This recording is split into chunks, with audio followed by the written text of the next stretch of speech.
There we go. Had to adjust my mat for a second. All right, I'm live. Let's go to Discord. New audio device detected.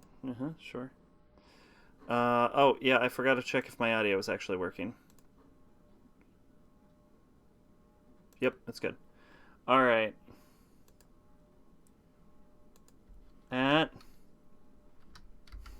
everyone, it's time again for the worst thing I make. Time to sack Mal for summer 2021 and fall 2021.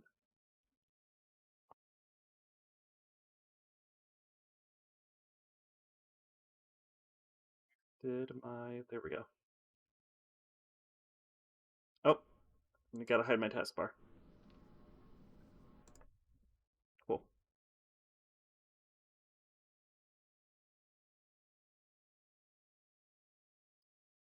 All right, welcome everyone to SACing Mal for the summer of 2021 and fall 2021, also known as the worst show I make.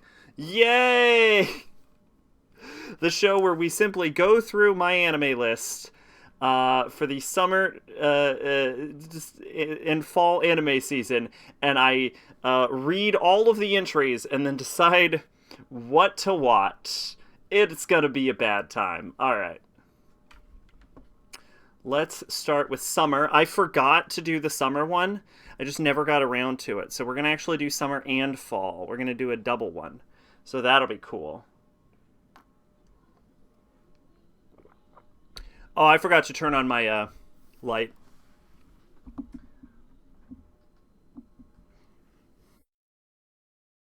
There we go. Time to add more shit I may never actually watch. Hell yeah. Is that better? No, it needs to be a little brighter, I think. Used to be, welcome mate, used to be so much more easy to adjust this, but now it's underneath my desk because my desk is like 5 feet in the air. There we go, that's a lot better. All right, so let's start us off with, oh, how you doing today, by the way, maid? Let's start us off with Tensura Season 2. Do I actually have Tensura Season 1, Season... Yeah, I do, for Winter 2021. Okay, so this is the second core. Alright. Tensei Shitara Slime Dataken's second season, part 2. That time I got reincarnated as a slime, season 2, part 2. This is very clearly just the second core of season 2. So, the nation of Tempest is in a festive mood after successfully overcoming the surprise attack from the Belmond army and the Western Holy Church. Beyond the festivities lies a meeting between Tempest and its allies to decide the future of the nation of monsters. The aftermath of the Belmond invasion, Milim Nava's suspicious behavior, and the disappearance of Demon Lord Carrion, the problem seems to keep piling up. Rimuru Tempest, now awakened as true Demon Lord, decides to go on an offensive against Clayman. With fully revived Storm Dragon Veldora, Ultimate Scale Raphael, and other powerful comrades, the ruler of the Tempest is confident in taking down his enemies one by one until he can face the man pulling the strings. So I'll probably watch this, but I have absolutely zero fucking idea what any of that meant because I only watched season 1. Okay, playing Resident Evil, forgot to get dogs off, so you got mauled. Then I was listening to an album I want, but it's weirdly expensive, especially for how popular the band was and still kind of is. Oh, what album? What band? Never heard of it. That's my guess. I mean, yeah, I'll probably watch it. I don't know why they split. I don't... So, cores are becoming more common ever since Attack on Titan did it that one time. Kobayashi-san Chino made Dragon S. So Miss Kobayashi's made Dragon S. So I think this is just season 2 of Miss Kobayashi's made Dragon, yeah. Which was an okay show. Well, I think I gave it a 7. Yeah, I gave it a 7. It was a decent enough show. It has light Yuri undertones. People say it's a full-on Yuri series, but it's really, really not. And I think it's people just projecting. I mean, clearly, like, the dragon has feelings for Kobayashi, and maybe there's something there, but, like, they're not together, so it's not an actual Yuri. It's not even really a romance. My Chemical Romance's first album, they weren't even in the chord for very long. Yeah, I'm actually surprised. My Chemical Romance is a pretty popular band. Yeah, you should be able to get that for cheaper. Let's see. As Tori continues on her quest to become the greatest maid, and Kana Kamui fully immerses herself in life as an elementary school student, there is not a dull day in Kobayashi's household, with mischief being a daily staple. On such a day, however, a massive landslide is spotted on a hill where Kobayashi and Toru first met. A clear display of the dragon's might. When none of the dragons claim responsibility, the perpetrator itself descends from the sky. Ilulu, the radical chaos dragon with monstrous power rivaling Toru.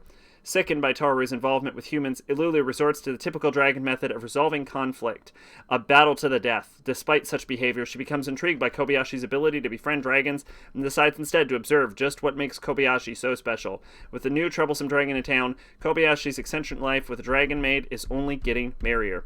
The record is cheaper than the CD, but who wants a fucking record? A lot of people, because vinyl has better sound quality. Mostly hipsters. But frankly, don't think I would want a CD anyway, so... this girl's cute. Tentai wa Mo Shinderu. The detective is already dead. Okay, I think I can see where this is going. Kimihiko Kizuka has found himself inadvertently entangled in various crimes more times than he can remember, referring to himself as a magnet for trouble. One day, as if it was nothing out of the ordinary, a group of unknown men kidnaps him, forcing him to board a flight where he also encounters a hijacking. Amid the resulting chaos, however, Kimizuka meets a stunningly silver-haired beauty going by the code name Siesta, who then saves the day. Claiming to be a legendary detective, Siesta enlists Kimizuka to be her sidekick. Though Kimizuka refuses at first, with Siesta's insistence, he eventually joins her, marking the start of a grand adventure spanning the entire world, preventing multiple threats that could spell doom for humanity along the way. Unfortunately, after 3 years of their unpredictable yet enjoyable time together, Siesta abruptly passes away. Distraught, Kimizuka tries to leave all memories of her behind, but as he begins to meet more people, it seems that Siesta's influence can never truly die. Well, shit, that sounds, like, sad out of nowhere. Holy shit. I don't think it does. I hate the fuzzy distortion on older records. Most of the new ones are just glorified giant two-sided CDs that are also toxic because, vital. They also warp, so that's shitty. Yeah, it's probably the age that makes the older ones shittier. Because from what I've heard, it involves the compression when it goes into the CD. I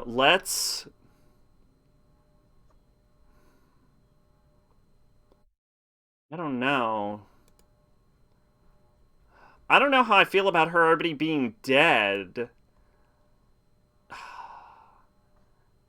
I assume she dies in, like, the first or second episode?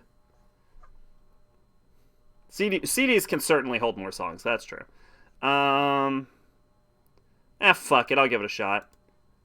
It has a score of 666, which can't possibly be worrisome. That's not a bad sign at all. Vanadis no Carte. The case study of Vanadis. Okay, interesting. Scorned by others of his kind for being born under a blue moon. Okay. Not a great start, I'm going to be honest. The vampire Vanadis grew afraid and desolate. According to legend, he created a cursed grimoire known as the Book of Vanadis. And it is said his name is Vanadis? Okay. Who names their kid that? And said he would one day use it to bring retribution upon all vampires of the Crimson Moon.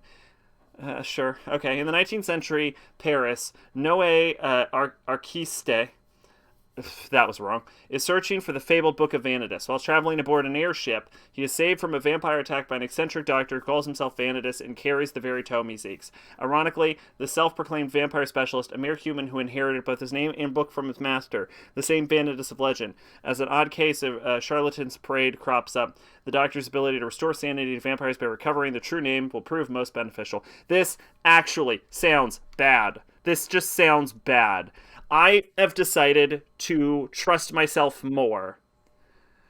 Because whenever I hear about something and I've heard people be like, "Oh, that's actually good. You should try that." I'm like, "I don't know. It didn't appeal to me at the time, but if everyone says it's good and then I try it and it's fucking terrible, I'm not doing it anymore. This just looks and sounds bad. We're moving on."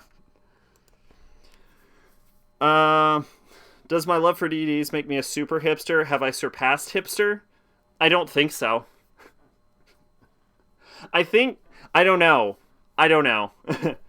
Is he a Smurf? Well, no. Blue moons occur, I think, like twice a year. I don't think they're that common.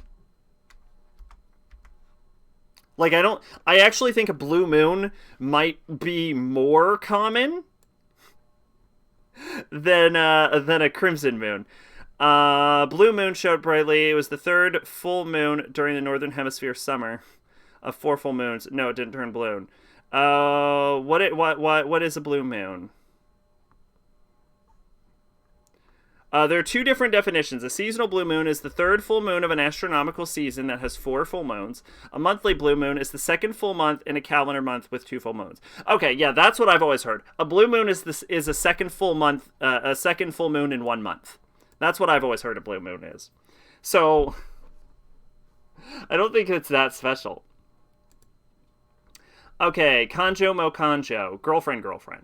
After harboring an unrequited love for years, Noah Miyazuki finally gets to date his childhood friend Saki. Saki, however, just as he tries to commit himself to this relationship, he receives an abrupt confession from Nagisa Minasa.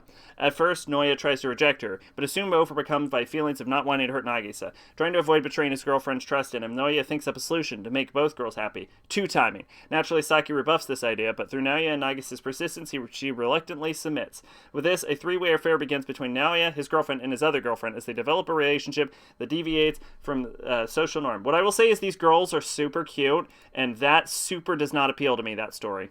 Moving on. Okay. Bokutachi no Remake. Remake Our Life. This sounds like Re-Life. Just like the name of it sounds like Re-Life. Life is not going well for 28 Kazuya Hishiba. Having left his office job to pursue a career in the video game industry, not a great choice, his internship at a popular game studio abruptly ends, leaving him unemployed and forcing him to move back with his parents. Additionally, his jealousy towards the success of the Platinum Generation, a group of similarly aged creators, has caused him to regret his decision to attend a traditional university instead of going to an arts college. No, you made the right... Don't go to an arts college! Sounds like School Days without the murder. Even though he believes there are no second chances in life, Koya is suddenly given one when he wakes up one day and finds himself 10 years in the past. Instead of choosing business school like he originally had, Koyoya decides to pursue his passions and attends Onaka University of Art. There he meets classmate Iko Kawasogawa, the woman who had hired him as an intern in the present, alongside his new housemate and future Platinum Generation members, underachieving artist Akishino, aspiring singer and actress Nanako Kogura, and naturally gifted writer Sukuriyuki Rokunoji. With each project they complete together, Koya and his friends venture closer to discovering their true potential as creators and remaking their lives into the ideal versions that they desire. I have to say, this actually sounds really similar to How to Raise a Boring Girlfriend, which I fucking hate with a burning passion. Who made this? What is this? This is a light novel. Who made this? Who's the director of this? And who made it? Tomoko Kobayashi, Kimage Kill, Amagami, 100, each go 100%. Gotta say, this man is not selling himself to me right now. Serene, Sola. He directed the Steins Gate movie?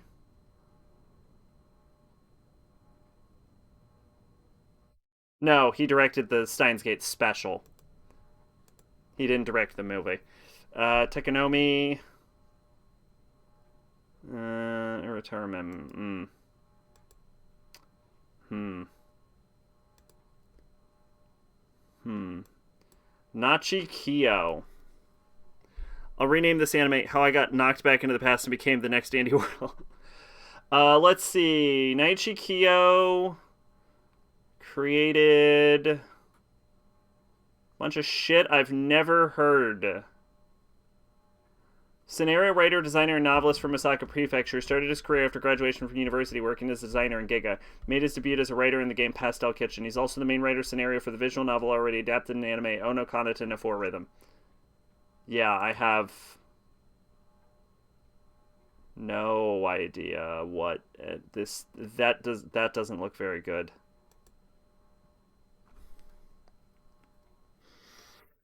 I think I'm gonna pass. I think I'm gonna pass. All right, moving on. Whatever this is, I apparently liked it enough to have already added it to my list, so that's cool, I guess. Let's see. Genjutsu Shugi Yusha no Okoku. Now, on the plus side, the summer season's usually actually pretty light, so I don't think this is going to take too long. How a realist hero rebuilt the kingdom. After the death of his grandfather, 19-year-old Kazuya Soma, an inspiring civil servant, is left all alone with no one to call family. Out of the blue, he's transported to the Elfrieden Kingdom, a small alien country in another world, to be a hero. Sec drunk added something. Actually, I'm not allowed to drink alcohol right now. Small alien country in another world to be hero. If I had a nickel for every time that's happened. An ongoing war with a demon army has pulled the entire world in peril, and Kazuya is summoned to aid in the conflict as offering from Elfrieden to its allies. Dissatisfied with being used as tribute, Kazuya decides to help the kingdom revamp its declining economy, not by way of adventuring or war, but through administrative reform. Abruptly declared the hero of Elfrieden and betrothed to the princess, the realist hero Kazuya sets out to assemble a group of talented citizens who will assist him in bureaucratic battles to get the kingdom back on its feet. All right, you know what? I get why I added that. That actually sounds interesting. Okay, fair enough. Excuse me. Let's see. Seirei Gensoki. Spirit Chronicles. Okay. When 20-year-old college student Hiroto Amakawa dies in a traffic accident, he's not expected to wake up in an unfamiliar Truck-kun, you killing again? In an unfamiliar world in the body of a young boy named Rio. As their memories and personas fuse, Rio realizes, isn't that that's the plot of, okay. Rio realizes that he also possesses magical powers. He's relieved to find that his burning passion for revenge against his mother's murderess has not subsided. Okay, despite his newly changed identity. I like how he gets killed by a truck, so we go Truck-kun, but then it changes to Ascendance of a Bookworm, but then it's like, but also I really want revenge. Not soon after, Rio comes across a kidnapped princess of the Baratum Kingdom and saves her without hesitation. To express his gratitude, the king grants him the opportunity to enroll in Baratum Royal Academy, and now we're in a school. Believing this to be a new chapter in his life, he's excited to study at this prestigious academy, but life here proves difficult for him, a slum dweller surrounded by majestic children of nobles. This sounds like the most cliche bullshit I have ever. I honestly can't wrap my head around the number of cliches that this one isekai story has thrown. Like, it's like it was like, what if we take every popular isekai series from the past 5 years and just throw them all together to create one fucking story? Look at this, dude. This guy has fucking. Does this motherfucker's hair color change to white at one point? Look at him. Black hair here, white hair here. This motherfucker pulls a fucking Aerofuerte. Even, I bet. I guarantee you this motherfucker pulls an Aerofuerte. Call me when this gets made. How a super popular cool sports guy got killed and was born in a new world as a boring housewife. It almost certainly exists, I'm sure. Um, this looks so bad. I almost I almost want to watch this just to know how bad. You ever looked at something and been like, I kind of want to watch this train wreck? TMS Entertainment does this. Yeah, they mostly yeah, okay. All right, so they're a studio. They're a studio that exists for sure. They've made popular shit. Okay, they're real.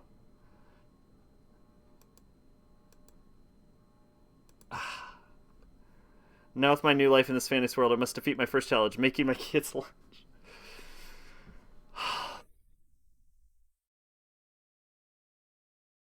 I'm I kind of Here's the thing. Here's what I'm going to say. This girl has mouse ears. So that means I'm in.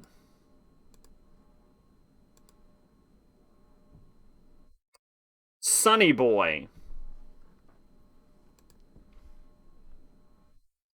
Sunny Boy. 36 students find themselves in their school building suddenly adrift in a void like dimension. When supernatural powers awaken some of them, a sense of detachment begins to divide the group. Despite the student council's attempts to impose order, they clash with the students possessing supernatural abilities, who rebel against their strict control. The conflict leads them to discover that the world has its own set of rules, and following them is necessary for survival. After one of the students decides to take a leap of faith, the school switches dimensions once again. When they deal with the unique challenge and circumstances each world presents, the students must unravel the mysterious phenomena to find a way back home. I think I've actually heard of this manga. Is this based on a manga? Oh no, this is original. Well, this sounds like a manga I've heard of. This actually sounds interesting. I think I'll actually just watch that. The cat girls must love her. I see. I need to watch just to find out. Yeah, that actually sounds kind of interesting. I'm gonna try that out. I kind of like the art style too. Who did the character designs for this? Character designer is Hisashi Iguchi. I think that sounds familiar, maybe? Hisashi Iguchi, EG. Oh, Perfect Blue. Okay, interesting. Will you please bottle the acid? What the fuck? Otaka no Seiza, which I think I've heard of. No. Hmm. Hmm.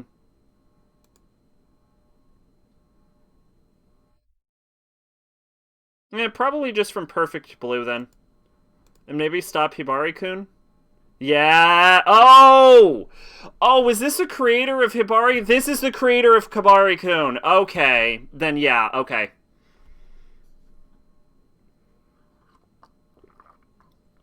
You're probably thinking of Drifting Classroom. It's a horror manga from the 70s where a school gets warped into the apocalyptic future and these 10-year-olds have to survive. Maybe? Probably. It is a horror series I'm thinking of, so I'm probably thinking of that. Okay, that's why this is familiar. I thought I added this already. Didn't I add this? Yeah, I did. Let's see. Jaihei Sama wa Kuki Jinai. So I don't actually know what this is about, but this girl is fucking everywhere, and that's kind of why I just want to see what this is about. Because this girl is fucking everywhere. I see this character all the time. I have no idea what this is. Um, Let's see. Once respected as the demon realm's second greatest authority, the demon king's Jahi ruled her subjects with fear. But when a magical girl attacks and destroys a mystic gem containing massive power, the demon realm is destroyed. Although she survived, Jahi has lost almost all of her powers and finds herself stranded in the human world with a childlike appearance. In order to gather more mystic gems so that she can permanently restore both of her original form and the demon realm, Jahi will have to adjust to her new life and deal with everyday problems that she's never experienced before, from working to pay for living expenses to arguing with her landlord whenever her rent is late. The great Jahai will not be discouraged. Oh, this is the same plot as Mao something something something. The devil is a part timer. Yeah, that's the same plot as the devil is a part timer.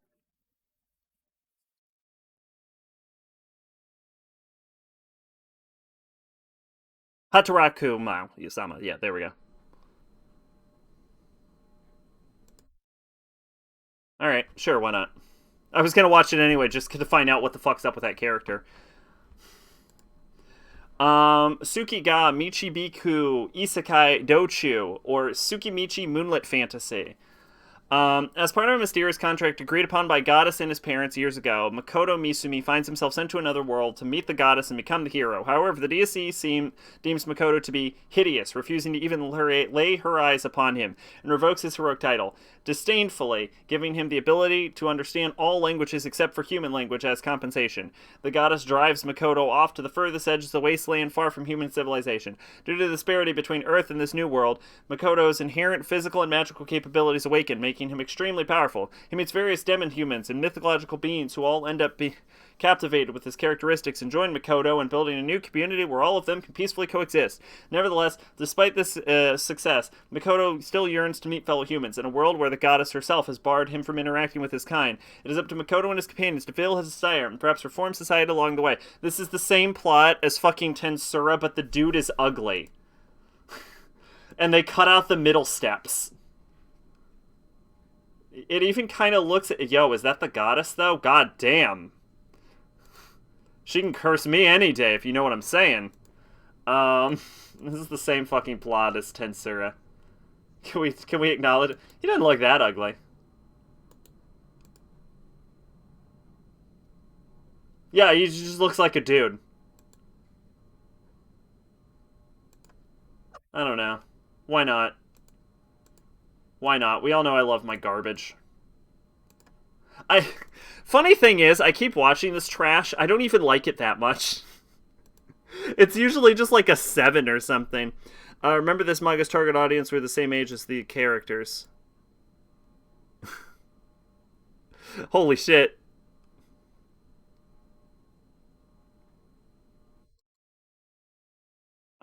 Okay, this is Next Life as a Villainess, probably season 2, which I'll probably watch when I get to season 1, which is a 2020 anime, isn't it? Yeah, it's a 20, so I haven't gotten to anything in 2020. I swear I'll get to this eventually. I'll probably watch this with no more death flags in sight, personable but dense Katarina Kleis is finally able to lead a peaceful life surrounded by all her friends and family. For that reason, she's determined to enjoy the school festival to the fullest without any concern of her mind. Unbeknownst to her, however, the story of Fortune Lover, the game she used to play, has yet to end. Even more characters make appearance, each with their own agenda and fulfill new mysteries await Katarina and those she loves. Will there be any way to avoid a bad ending with Katarina cannot remember what happens next? All I know about this story is she has seduced everyone in the entire fucking plot. She even seduced the main heroine. Yeah, I'll probably watch that at some point. Shinigami Bochan Tokoro Maid. The Duke of Death and His Maid. I hear this is good, actually. As the elegant, frail flower petals wither away into lifeless ashes, the young Duke is tragically reminded of the despicable power forced upon him, the ability to kill anything he touches. Scorned by his family, he is sent to away to live in near isolation. Fortunately, he is not entirely alone, as the manor staff. His dutiful butler Rob and the flirtatious maid Alice keep him company and make his life miserable. As the Duke's romantic feelings for Alice grow, so does his continued frustration for the limits set by his unfortunate ability. Therefore, he resolves to break the curse cast upon him all those years ago, not only for his sake, but for Alice as well, for he is painfully aware of how difficult it is to avoid the touch of a loved one. This sounds very similar to the plot of Pushing Daisies, which was a show that lasted very short amount of time, but was actually pretty interesting. Comedy, drama, romance, supernatural. I don't know. This sounds like this could get really boring in the center. But it might be decent. I think I'm gonna give it a shot. I feel like it could be a 5, but I think I'll give it a shot. Peach Boy Riverside. Is this in any way related to like the Peach Boy? I don't think so. I think this is just called Peach Boy Riverside. Okay. In that case, it looks terrible already.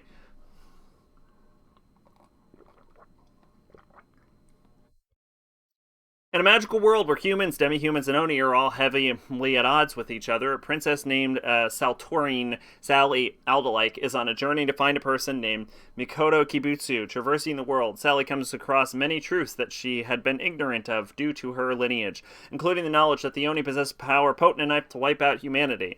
Seemingly blessed with a way to counter the Oni's might, Sally has strange power that manifests itself as a sigil resembling a peach, giving her supernatural abilities capable of defeating powerful Oni with ease.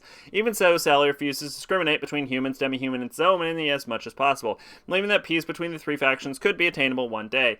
On the contrary, Mikoto, who also has the same ability as Sally's but with greater mastery, has a different goal. Mikoto is out to kill and torment all Oni in existence, stopping at nothing to fulfill his objective. As Sally and Mikoto continue to cross paths, the power they possess will spell the difference between amicable coexistence and utter annihilation. That sounds genuine. Are they siblings? They look like siblings. Oh, no. Oh, okay. This is just all Sally. This is Makoto. Okay, that sounds unwatchable. Still need to watch Marmalade Boy. Peach Boy dipped into Marmalade Boy. Of course it did. Shiroi Sunano Aquatape. The Aquatape on white sand. After leaving her idle career behind, Fuka Miyazawa finds herself on a spontaneous flight to Okinawa instead of returning home to her pity party in Morioka. Bearing a heavy heart and nowhere to go, she aimlessly wanders around the area until she stumbles upon Gama Gama Aquarium, an aging aquarium on the verge of closing down. With a lack of visitors and costly but necessary repairs required to keep the doors open, the director is faced with shutting down the establishment for good by the end of the summer. The director's aquatic life-loving granddaughter, Kukuro Misakino, cannot stand the thought of the aquarium closing and is determined to make enough money by the end of the season to keep the doors open. Seeing the unique magic of the aquarium, Fuka begs Kukuro for a job. However, she soon finds that her lack of experience makes her more a hindrance than anything else. At the same time, Kukuro realizes that her ambitious goal might be more than she can handle. With the morning pressure from all around, will Kukuro and Fuka be able to save the one place they hold close to their heart? Okay, well, that sounds like that is a show for someone, and I am not that person.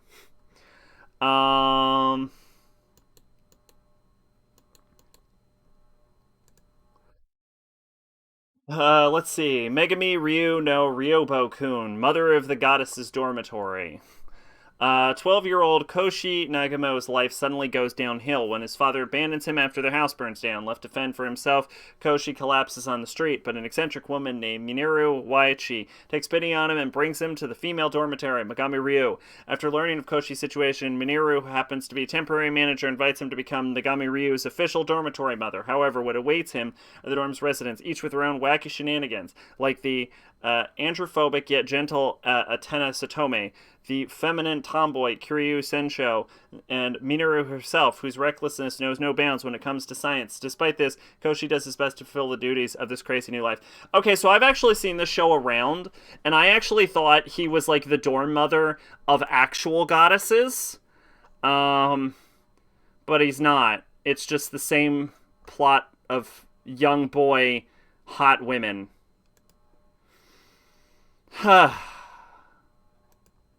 Oh well.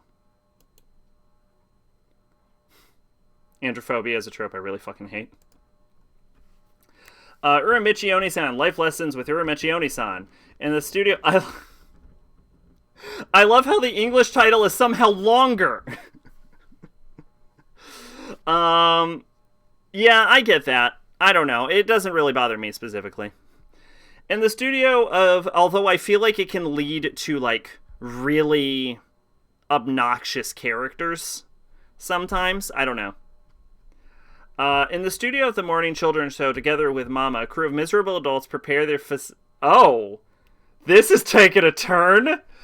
Miserable adults prepare their facades of amiable smiles and cheerful exteriors to educate a group of innocent preschoolers. In the middle of it stands Uramechi Omoda, a former gymnast who can't help but bring the kids down to earth by revealing the harsh and depressing reality of adulthood, even in front of the rolling cameras. Behind the scenes, Uramechi's much-desired piece is disturbed by his two bothersome juniors, who work as the show's rabbit and bear mascots, and singer Uteno Tadano, a woman who only wishes to get married, and Ikiteru Daga, a handsome man with a crass sense of humor. From smoking and exercising to nihilistic outbursts, everyone's big brother Uramechi always brings up the not-so-moral side to his life lessons. That actually sounds completely watchable. It's a fucking kids show host who just fucking hates his life. All right, you know what? You got me. All right, I'm sold. I was like, oh, this just looks like some dumb kids show, but then it's like, yeah, no, he's miserable. Like, okay, well, you know what? Interesting. Wasn't a huge fan of it, but I blame Caligula for making me hate it. That one girl in Caligula was the fucking worst. Was it? I thought you, from what you've described, everyone in Caligula was the fucking worst. All right. Heian said, I know Idata and Tachi. The Idatan deities only know peace. Oh, this might be what I was confusing goddess dormitory bullshit with. 800 years ago, terrifying demons threatened mankind's existence. On the brink of extinction, humans prayed to their gods, calling out for someone to save them. Emerging from the desperate pleas for salvation, battle deities known as Idatan were born. Possessing unnatural strength and endurance, the Idatan managed to defeat the demons of an era, and unprecedented peace was finally ushered in. Having never encountered demons before, the present generation of Idatan know nothing of the demon's brutality, but they have insisted on living a peaceful existence. Training under Rin, the only remaining Idatan from 800 years ago, the new Idatan find ways to survive in a time where they seemingly outlived their usefulness. However, when the tyrannical Zobel Empire resurrects a demon, the misfit crop of gods are called to the battlefield against the natural enemy once more. That actually sounds kind of interesting. I'll give that a shot.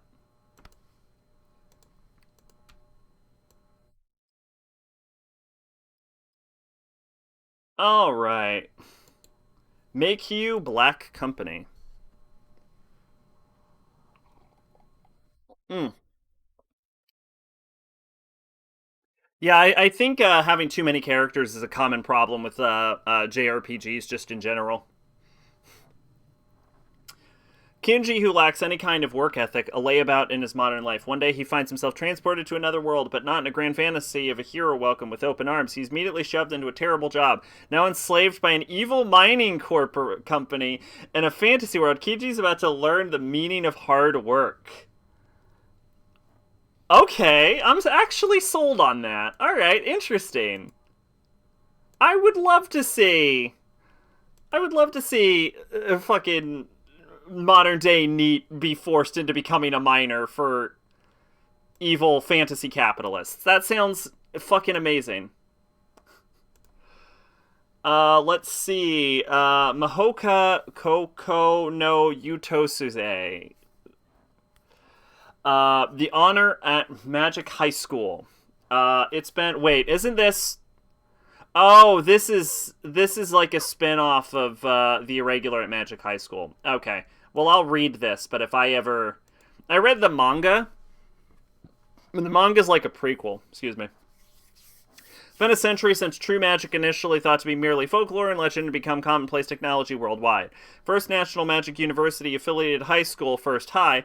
What a fucking name. One of the 9 magic academies in Japan admits 2 skilled siblings, Miyuki and Tatsuya Shiba, into the academy. First high splits students into 2 groups, Course 1 and Course 2, based on entrance exam scores. This caused an apparent disdain for Course 2 students, as they're labeled weeds by Course 1 students, or alternatively call themselves blooms. Tatsuya is admitted into Course 2, while his sister Miyuki joins Course 1 as an honor student. Miyuki wishes to show First High that despite her brother being labeled as inept, he is among the best magicians in the whole world. Retells the story of Irregular from the point of Miyuki and other female characters. That doesn't even sound interesting. If Miyuki was meant to be the main character of the story, she would have been the main character of the story. Alright. What is this, Yu-Gi-Oh! GX? Let's see. Data 5 Bayou Da Battle. Battle game in 5 seconds. Okay. It was just a usual morning. Akira Shiranuyagi, a high schooler who loves games and konpito, Japanese sweets, has suddenly been dragged into a battlefield by a mysterious girl who calls herself Mion. The participants are told that they are erased from the family register, involved in an experiment, and gained certain powers. Akira is determined to win the game with his newfound powers and destroy the organization. Armed with the power no one expects and his brain skills, the new period of intelligence battle begins. This sounds terrible and I refuse. Wait, does that woman have a witch's hat? Hold up. Hold up. Do I see a witch's hat? I don't. I'm out. Hard out. I pass. Okay. Let's see. 100 man no Inochi no Ue ni Ora wa Tateru second season. I'm standing on a million lives second season. The second season of I'm standing on a million lives, which I think I read last year. Yeah, I read this last year, so. Alright, Kaizoku Ojo, Fena, Pirate Princess. Yeah, I already added this one, and I think I heard the name, and I'm like, oh, that sounds interesting, and I realized it was airing this year, and I was like, oh, okay, well, I'll probably watch that then, at some point, and then I saw clips of it, I'm like, oh, that looks kind of interesting, so that's already on the list. The series tells the tale of a young orphan girl, Fena Houtman. Fena has been raised on an island where no hope of becoming anything more than cattle, to be used and discarded by soldiers of the British Empire. But Fena is more than just another powerless orphan. Oh, I didn't realize this was like on Earth. When her mysterious past comes knocking, Fena will break the chains of oppression. Her girl will forge a new identity, free of the bondages and search for a place where she can truly belong and find out the mysteries behind the keyword Eden. It is a story of a lifetime adventure she and her crew of misfits and unlikely allies will have in pursuit of her goals. The anime premiered on Crunchyroll. Interesting.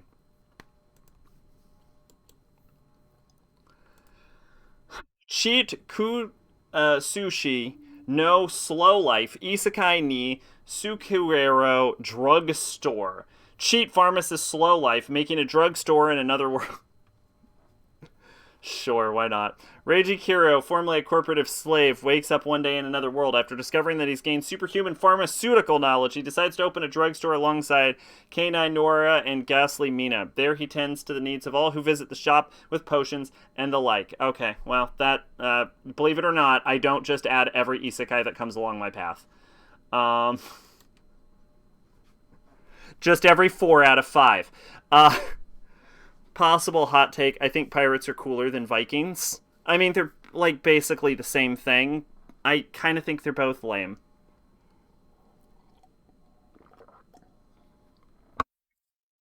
Alright, Remain. Minato Kiyomizu wakes up in a hospital. He learns that he's been comatose for 203 days. As it turns out, a car accident has caused him to lose all memory of his middle school journey. Eventually, he discovers his former glory in water polo and desires to continue where he's left off. However, embarrassingly, become aware of the massive disparity between his old and current self. Minato begins intensive rehabilitation in hopes of starting a life without water polo. Everyone loves Vikings for some reason. I don't know. I'm not really into like Norse mythology or Vikings or any of that shit. Yet, Minato is promptly reminded of his past prowess and promise on his very first day in Yamanami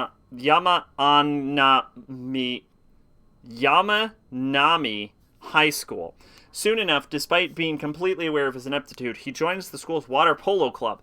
While needing to relearn the sport basics, he, along with his clubmates, must recruit new members to attain the required 7-man roster. With that, Minato tries to rekindle his deeply blurred talent for water polo and become one of Japan's renowned players once again. This is just cute boys do water polo. That is all this is. She's cool. She's hot. But I don't give a shit because it's very clearly cute boys do water polo. And that's not my thing. Higurashi. Okay, interesting. No Naku Koro ni Sotsu. Higurashi when they cry Sotsu. This is like what, the 8th season of Higurashi, probably? Higurashi Season 8. Oh. No, it isn't. It's like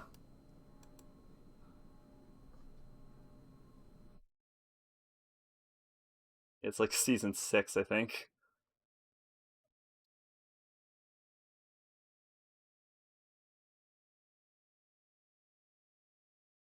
5. I think it's 5. Yeah, it's like Season 5. It's Higurashi Season 5. Rika Furuta and Satoko Hojo are best friends who've lived in a small village of Hinamizawa for their entire lives. Alongside their other friends, they spend every day together, and every moment is filled with fun and laughter. However, as Rika and Satoko begin to grow older, a life-changing opportunity presents itself to both of them. Rika is determined to follow her dreams and wants Satoko by her side. Although Satoko is hesitant, she decides to walk this path with Rika. However, the realization of her dream forms a rift between them. This leaves the girl living in completely different worlds, with Rika enjoying her new life and making new friends, while Satoko grows more and more isolated, longing to return to the nostalgic days in Hinamazawa. Satoko despairs and wishes things could be changed. Just when she's at her wit's end, an encounter with a supernatural entity changes Satoko's perception and imparts new revelations about her best friend Rika. This begins her journey to get the future she desires, by any means necessary. Wasn't there only one Higurashi game? Yeah, but it was like... No, I think there was 3, actually. But it was also super fucking long.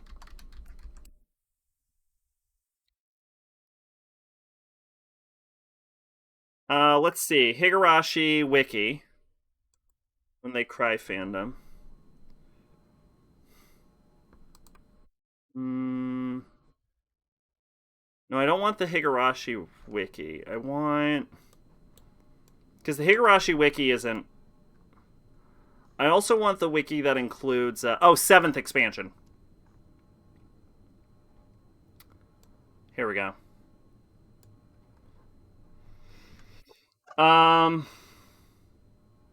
Higurashi... no. I don't think so.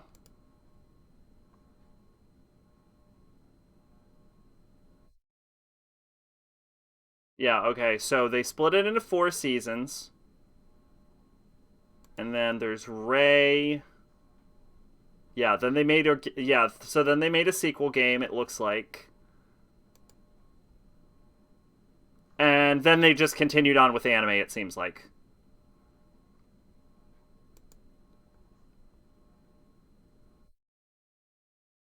No, that's...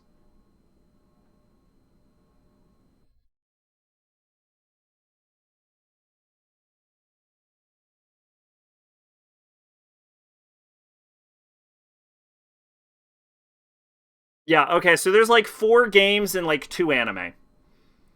Of specifically Higurashi, not counting Umineko and Kikona.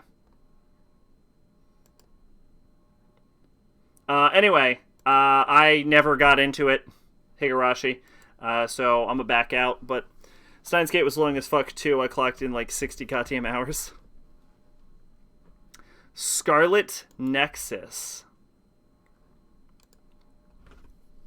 Solar calendar year 2020.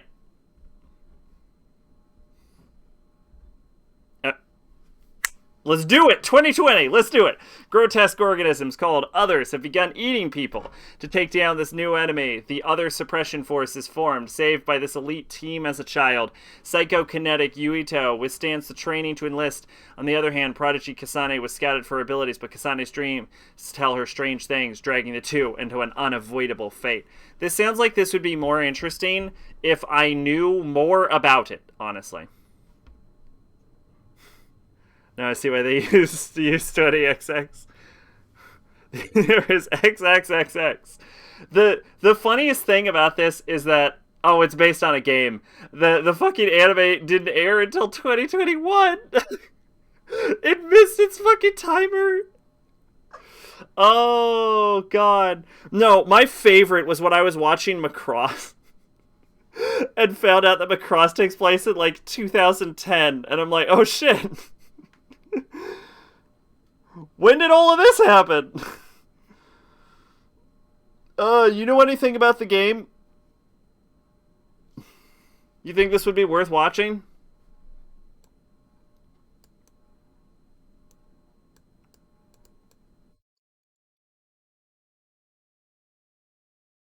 Oh. Oh, it's on Steam. It's a game on Steam.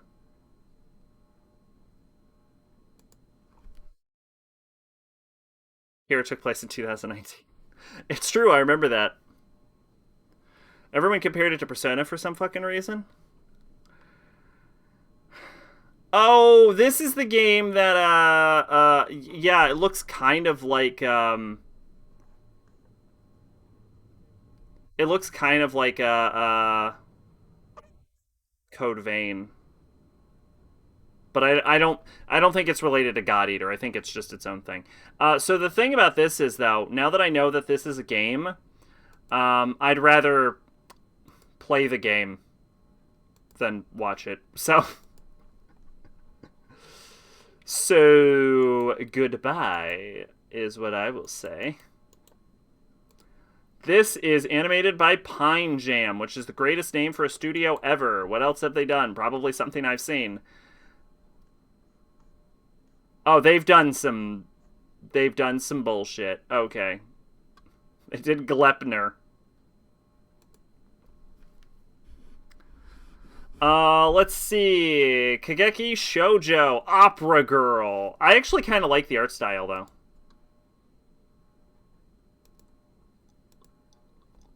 Might be a little too close to Shoujo Kageki review Starlight. So, let's see. After being forced to graduate from JPX48 following a controversial incident with a male fan, ugh, too fucking real. Ai Naruto swears to never interact with another man ever again. Using her talents and strong desire to get away from men, Ai auditions for exclusive all-female Koka School of Musical and Theatrical Arts. The school is renowned for producing the best actresses that go on to perform the all-female Koka theater troupe. Coming from the idol industry, Ai is a perfect candidate for the school's 100th generation class, but her aloof demeanor alienates her from her classmates. The eccentric Sarasa Watanabe is the only person who wishes to become Ai's friend. She enters Koka with the goal of becoming a top Otoko Yaku performer, an actress that plays traditionally male roles. After seeing Kyoka's performance of The Rose of Versailles when she was younger, Sarasa dreams of performing as Lady Oscar one day. Unfortunately, Sarasa's inability to read a room causes frictions between her and her classmates, including Ai, who reluctantly becomes her roommate and partner in many other classes. Succeeding at Koka will involve more than just raw talent for these young girls, as jealousy, deceit, and harsh realities of show business put their mental fortitude to the test. Will Sarasa and Ai be able to rise to the top and stand on their silver bridge?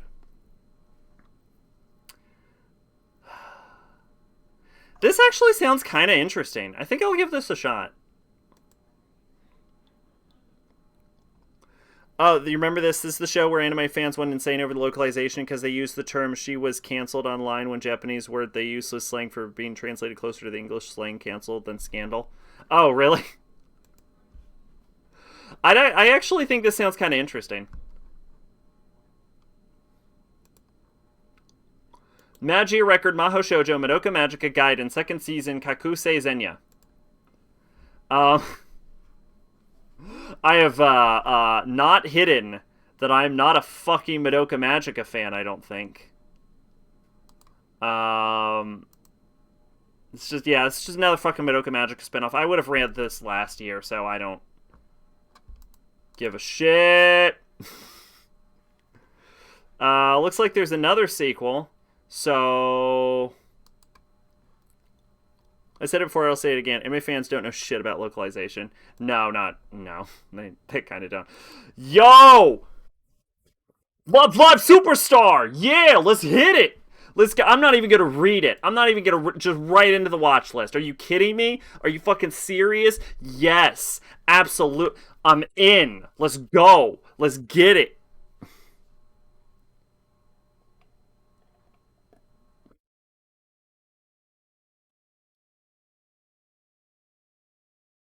Everyone has a dream they strive to achieve, and so does musically talented Kanon Shibuya. However, due to her stage fright, Kanon fails to make it into Yue Gokuwa Girls' High School music program and instead ends up the general curriculum. Even though Kanon makes the conscious decision to quit music altogether, her classmate Tang Keke rekindles Kanon's passion for music with her own, a passion for school idols. Although Keke and Kanon try to form a school idol group, their effort meets strong objections from Ren Hazuki, the daughter of the school's director. Never change, Love Live. Never change. Then the student council president joins the team.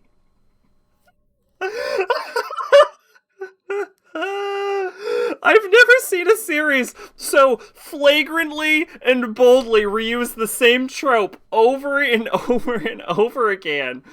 Even so, the girls soon visit the director, who allows them to set up their school idol club under one condition. They must win first place at the Yaoyogi School Idol Festival. The resilience of these aspiring idols is put to the test as they face the challenges that come their way. Throughout their journey, the girls make new friends and meet new members that join them to become the dazzling idols others can only imagine. Dude on Twitter ranting about anime localization with Nagatoro thing started talking about why he hates anime localization and why translation is much better, and then it turned into a racist transphobic rant. That thread was insane. From him, or jeez. Yeah, no, I'm hey Megalodon, welcome. What's up? How are you doing? I'm a believer now. I'm on the Love Live train. This is just a cat. I don't know what this is. This is just a cat. Oh, shit. Why is the ecchi tag red? Oh, what does that mean? What the fuck? From the same guy? Oh, wow. Oh, wow. Why is the ecchi tag red? Is this a thing we're doing now? What does this mean? Hold up. Hold up. Can we get something? Hey,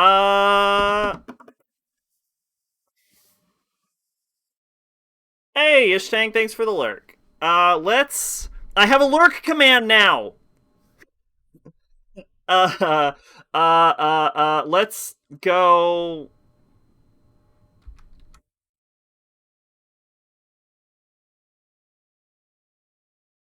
No. Yes.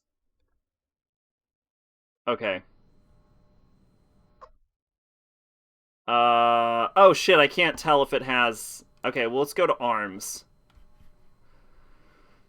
I wanna see if they do something with the tags now. All because Nagatoro said sus.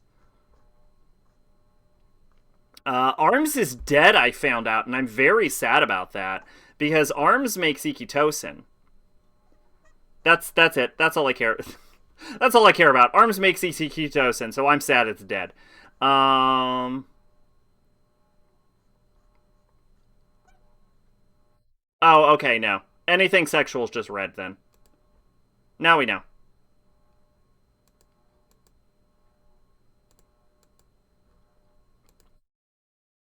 What was I doing? Oh, Nighthead. Okay, yeah, Nighthead 2041. I'm about to lose my fucking ecchi badge on Malgraph. It's very upsetting.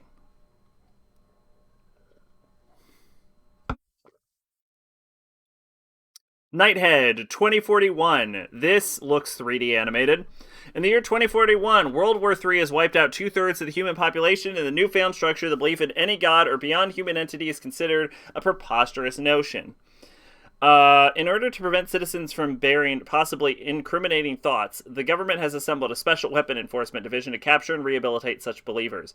The Kirihara brothers, Naoya and Naoto, who were hidden away from society by their captors for years, concealed their psychic abilities, were promised freedom once the world was ready to face their existence. Now wandering in the appalling new societal climate where psychics are not welcome, the brothers find themselves on the run from the enforcement's devoid operatives, Yuya and Takayuka Kuroki. Okay, frankly... None of that sounds like that links together at all. Source other. What is this, a fucking mobile game or something?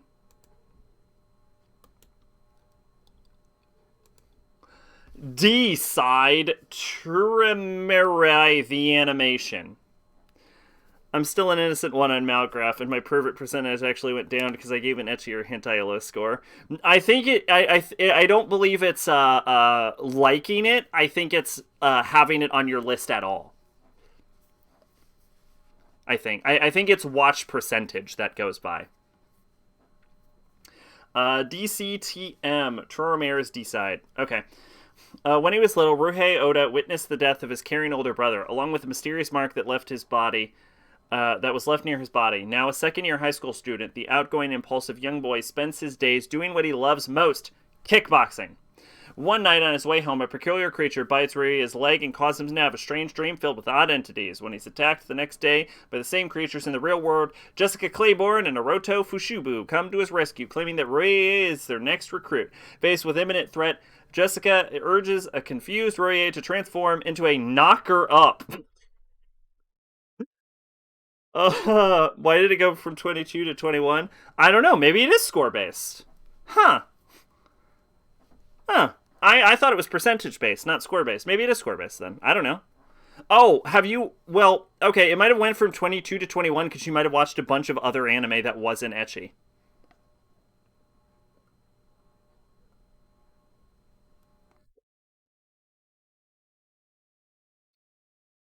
Faced with imminent threat, Jessica urges a confused Ray to transform into a knocker. I can make it through this sentence. Hold up. A knocker up.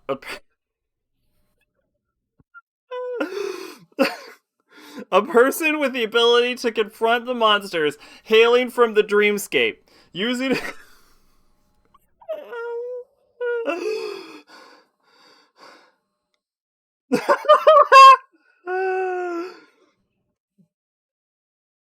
Using his talent for kickboxing to his advantage, Rihei awakens his powers to save the city, only to come across a familiar mark, a mark that he could never forget. Rihei, quick! You have to transform into a knocker up. Holy fucking hell! Holy fucking! It's still airing apparently. Nobody has seen this. It's done by SACing, who I know for Black Rock Shooter, a show I literally can't make it past one episode. um.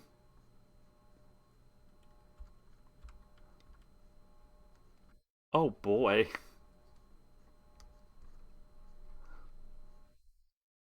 Oh, this is not a promising. This is a studio that has just made shit no one cares about.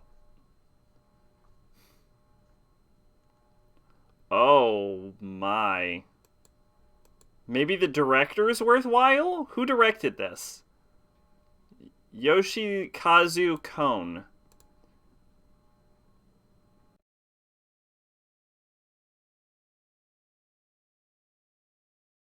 I was going to add this, but I'm not gonna lie. These are some bad signs.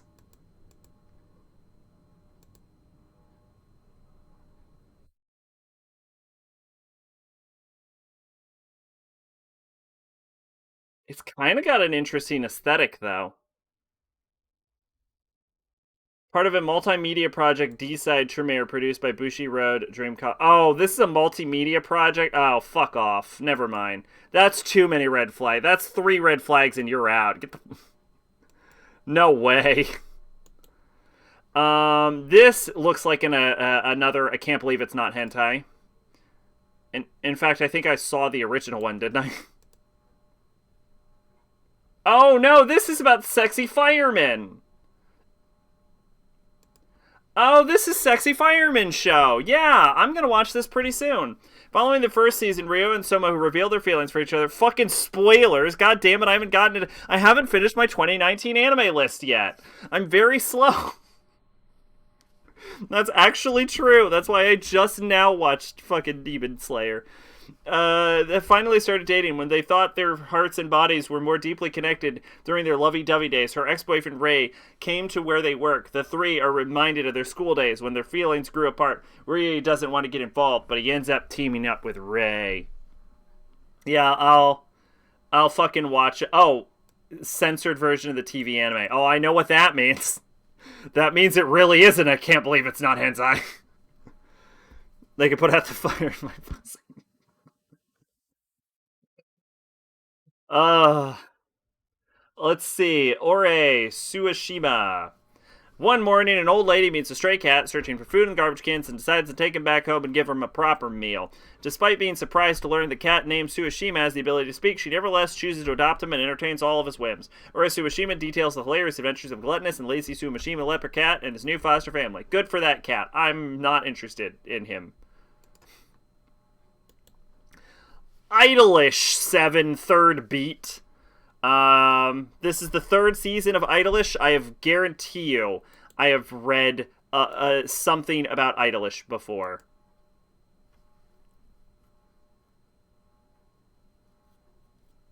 What? Oh, here we go. Second beat. Yeah, I did last year. So this is the third season of Idol. I'll read it anyway, but we're not gonna. Nearing the first debut anniversary with their popularity still on the rise, Idolish 7 set a date for a live tour to express their gratitude toward their fans. Meanwhile, the black or white event draws closer, and the previous year's winners, the group must prepare to take on the challengers. Looking to solidify the revelation in the world of idols, Idolish are determined to come out victorious and settle the score once and for all with their rival, Trigger. Trigger! I'll get you! This is revenge for Darling and the Franks being terrible. While working around their packed schedules, Idolish, Trigger, and Reveal must meet powerful figures in the entertainment industry. In the midst of the hectic period, some members catch wind of the scandalous rumor regarding Idolish 7. As the members of Idolish 7 begin to worry about their image, their bonds are put to the test while a spiteful figure begins to carry out a certain plan behind the scenes. Alright, moving on. Yamishiba 9. I hear this show gets worse every season. I've talked about this before. It's a horror anthology series. We're moving on. Suki Pro, the animation 2. Hey, Mega. For the members of Solid S, Growth, Suora, and Quell, the Tsukino Talon Production Live 2021 Summer Carnival is coming soon. The 2-day event will culminate with a joint live performance featuring all 4 units. Due to the size and setup of the stage, each unit will need to create new songs, choreographies to accompany them in the riveting second season of Suki Pro, the animation. Yes! No. I feel like I've read... fall 2017. Maybe I didn't. No, I think I did picking shows for 2017. This is actually a really interesting portrait picture. The art style looks kind of familiar. Who does the character design for this?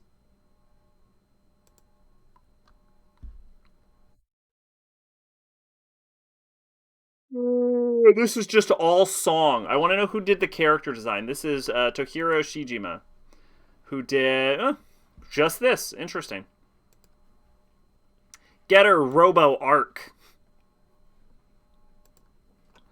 Getter Robo Arc is the 5th Getter Robo series chronologically, taking place several years after Getter Robo Go. Earth is now a post-apocalyptic world.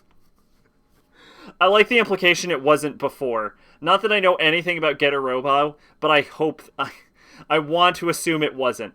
Hiyate is now an aging scientist, has completed Professor Satomi's masterpiece, Getter Robo Arc, piloting at Ryuma's son, Takuma, in the human dinosaur Kamui, and the younger brother, Taia Baku. I didn't even get close to saying that right, and I don't even give a shit. Alongside the reformed dinosaur empire, they fight the insectoid Andromeda Flow country, attacking from across time and space. Look, it's Getter Robo. It's been around since, I think, 1,000 years ago.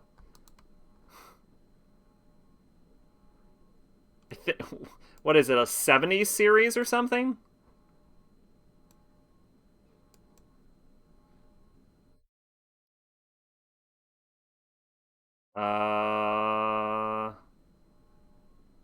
Yeah, Getter Robo, 1974. Yeah. This shit came out a billion and 5 years ago. If you were gonna watch Getter Robo, you were gonna fucking watch it, alright? You would have already seen Getter Robo if you cared about Getter Robo. Pretty All Friends selection. That's it. That's all you get. Getter Robo is made by Go Nagai. Was it? That explains why suddenly post-apocalypse happened. This looks like... Oh, this looks like that Idol show where they use 3D Idol animation for like short episodes. It's based on a game. Kirito Preachon season 3.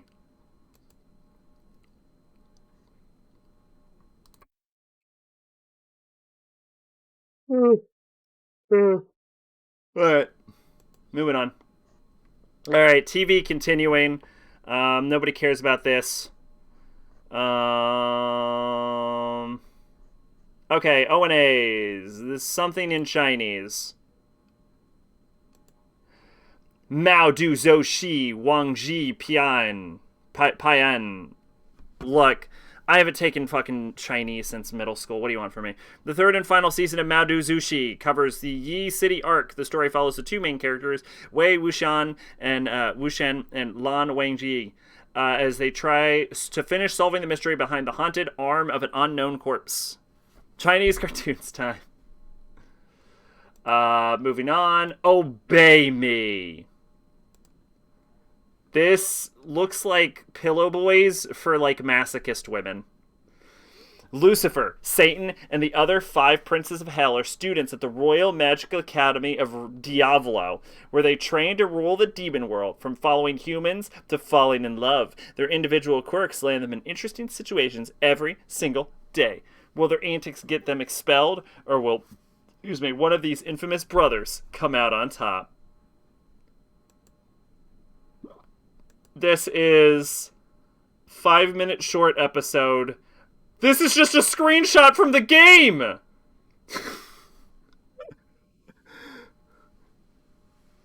Oh my god. This is just a screenshot from the game. Oh my god. Okay. Holy shit. Hanma Baki, Son of the Ogre. This is the third part of the Baki series.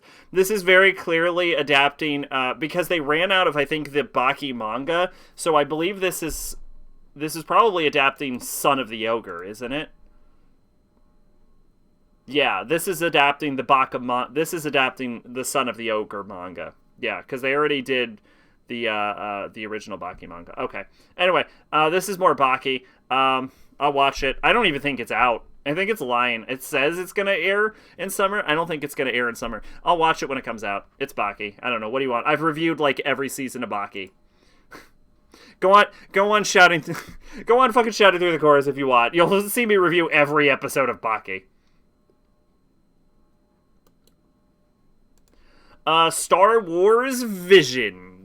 Boosh! Presenting all new creative takes on the galaxy far, far away. Star Wars Visions will be a series of animated short films celebrating Star Wars through the lens of world's best anime creators. The anthology collection will bring 10 fantastic visions from several of the leading Japanese anime studios, offering a fresh and diverse cultural perspective to Star Wars.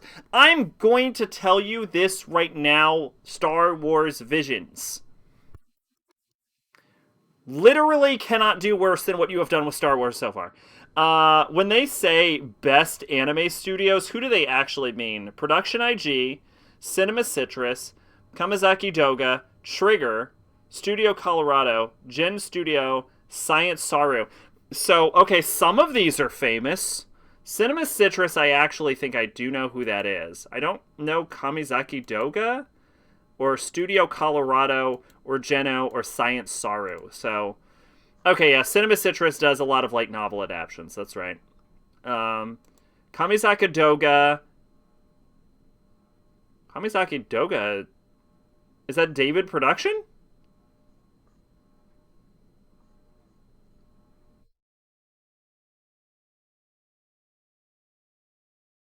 No, that's not David Production.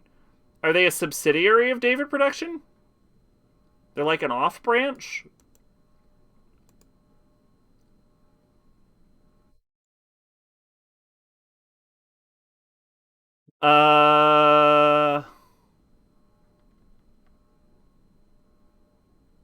Oh, they do the opening of JoJo. Okay. The best animation. I love how it's like we have the best animation studios in Japan. We have Trigger, We have Production IG. We have these other studios. Also these people. um, Studio Colorado. Oh, they did Burn the Witch. Actually, Burn the Witch looks fucking gorgeous.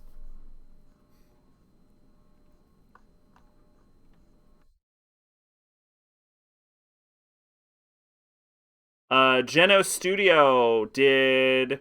Oh my god. Best Animation Studios Japan. We have the people that did Kokoku.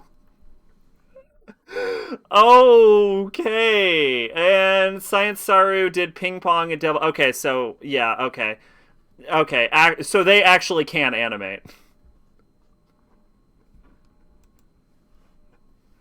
Oh my god. Geno Studios got to bring its fucking A game if it wants to step to fucking Science Saru and Production ID and Trigger. Animatrix meets Star Wars. I'm not gonna watch this. I'm not gonna lie to you. I'm not gonna watch this. But it does sound interesting, but I won't watch it. I think it's probably a Disney Plus exclusive, and I have no interest in getting Disney Plus.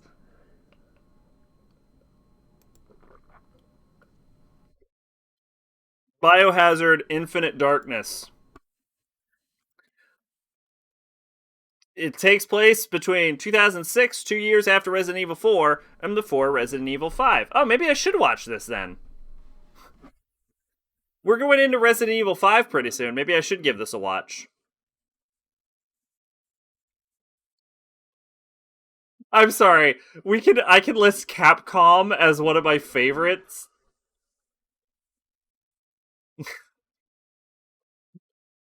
I won't do that. I think my fucking favorite anime people list is a joke enough as is. Uh Alright. Kwanzi Fashi 5. I guarantee you, with the speed at which Chinese studios make their goddamn shows, this is what Leon did while Jill was looking for Chris on a boat. Fair. Um, I've probably read the plot of Kwanzi Fashi before, so go watch an old episode. So this looks like it has hot office ladies, so it's gonna have to do a lot to dissuade me from watching it.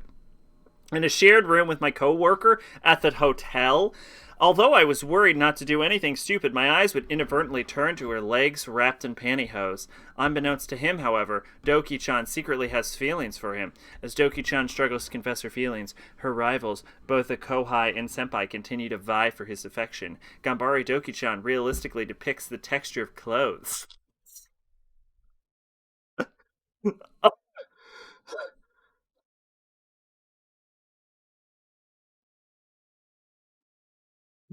Cute expressions and exciting situations.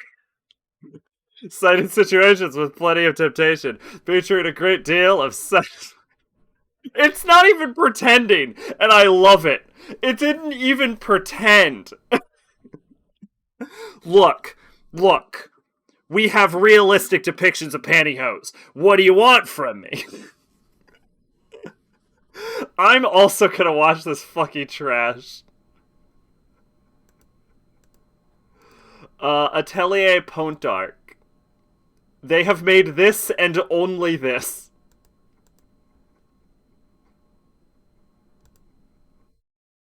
I love that the character designs are so fucking weak. And then it's just like pantyhose. Oh, I can't wait. This can't come out fast enough. So this is also by the Mihiru Tights guy. Sounds like a fucking recipe for success if I've ever heard of it. Assault Lily Fruits. This is a mini anime featuring characters from the Assault Lily franchise. Well, it's a good thing I have no fucking clue what that is. Assault Lily was a show that didn't make it past my desire to watch in fall 2020, so fuck it. I read a bit of the manga. Was it great? It's a manga in the most basic fucking... It meets the bare minimum qualifications to be a manga. Shumetsu no Valkyrie, Record of Ragnarok. Oh yeah, this did come out, didn't this? I've actually seen a bit of a manga, but here's the thing: it seems to just be just fights. Is the manga done? I'll watch this only if the manga is done. It's not done, then I don't care.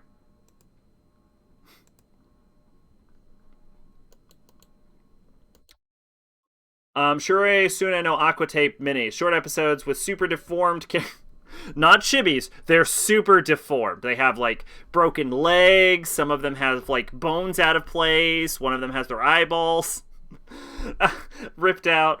The official Twitter account released with the BD DVDs. Okay.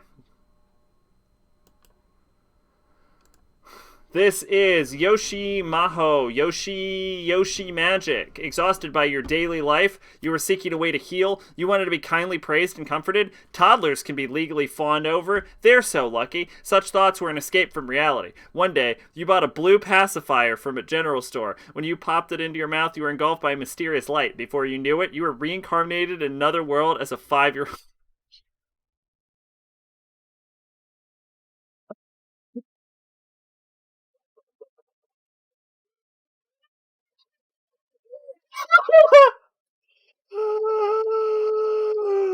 Yes! I'm in! Are you kidding me? Oh my god! I can't think of anything I want more than a bunch of cute boys fawning over me as I suck a pacifier. Yes! In! Bet! I'm down for it! See where this goes!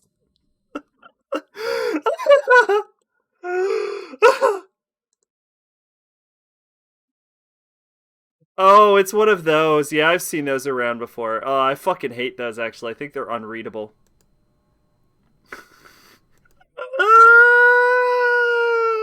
It's like if Pillow Boys was like, you know what? We're not a dumb enough plot. Let's get fucking isekai. Holy shit! Holy, I can't not watch that! This is just a blank space in the whole of reality. There isn't even an anime here. Oh. Yuan Shen Huoji. This is actually a cool image. And I know nothing about it. Ora Tsushima ONA. This is a web anime of Ora Tsushima streamed on Asamic Ayas's official YouTube channel.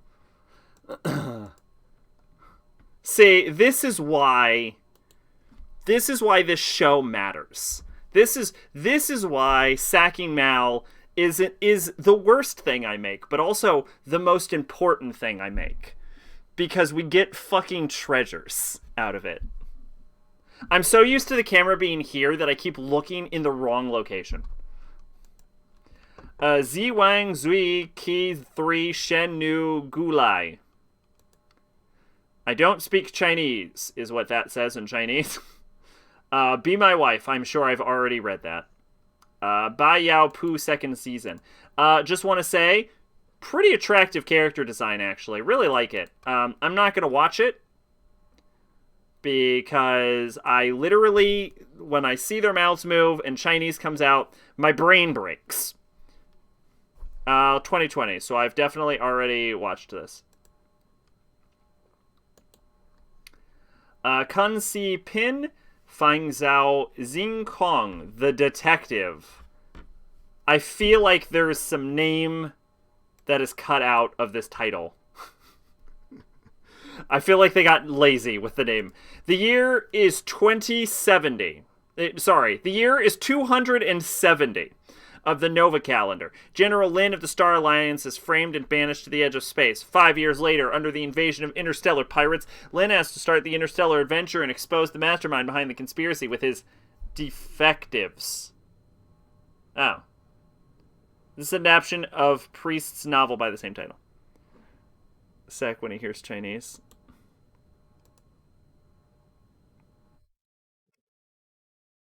Yes, exactly. Well, if I see someone speaking Chinese, it's fine. But when it comes out of like an animated character, or specifically a more like anime-esque styled character, my brain just it yeah, dial up noises. It feels wrong. I can't do it. Dao Lu, Chongfan, Haoxian. This is the 10th part of Dao Lu. Starts from episode 170.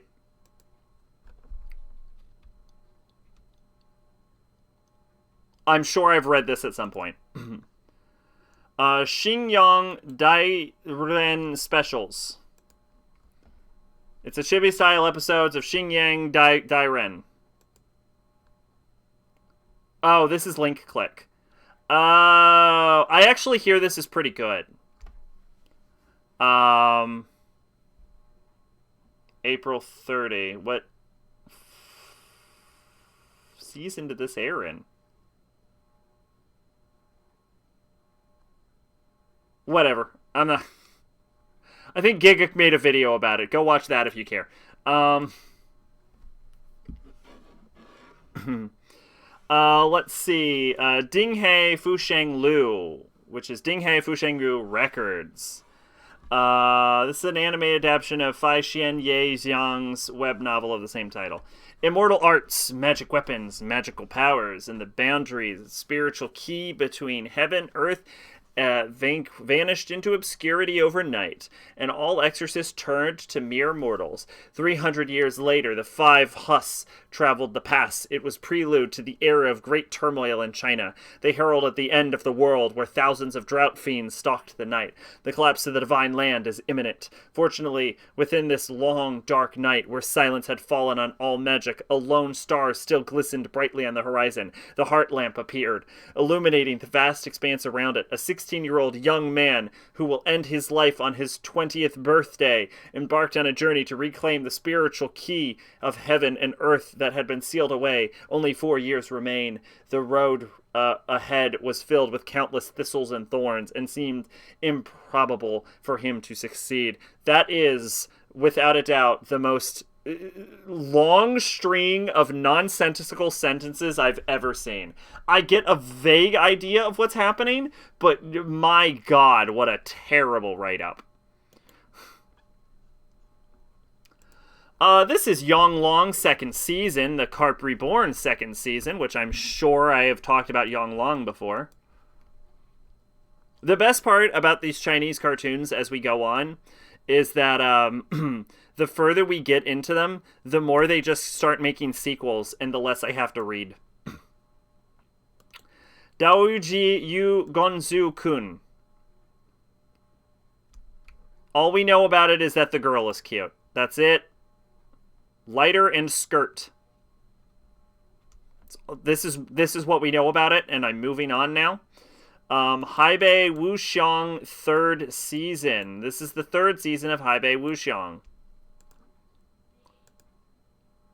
which I talked about in 2017, probably. Yep, later, fucker. Woohoo!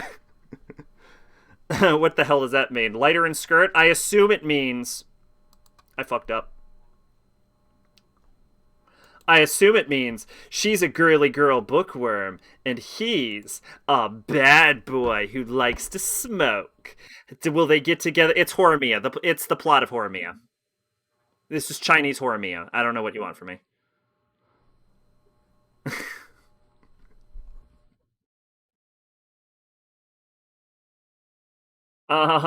Second season of Xiaonian Gijing, which I talked about already. So goodbye, Xiao. Whatever I just failed to read.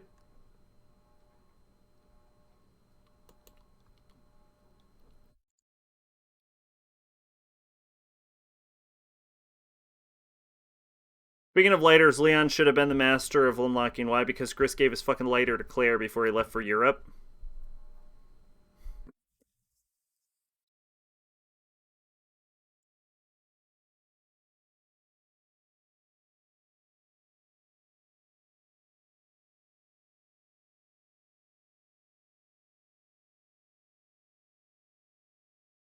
Oh,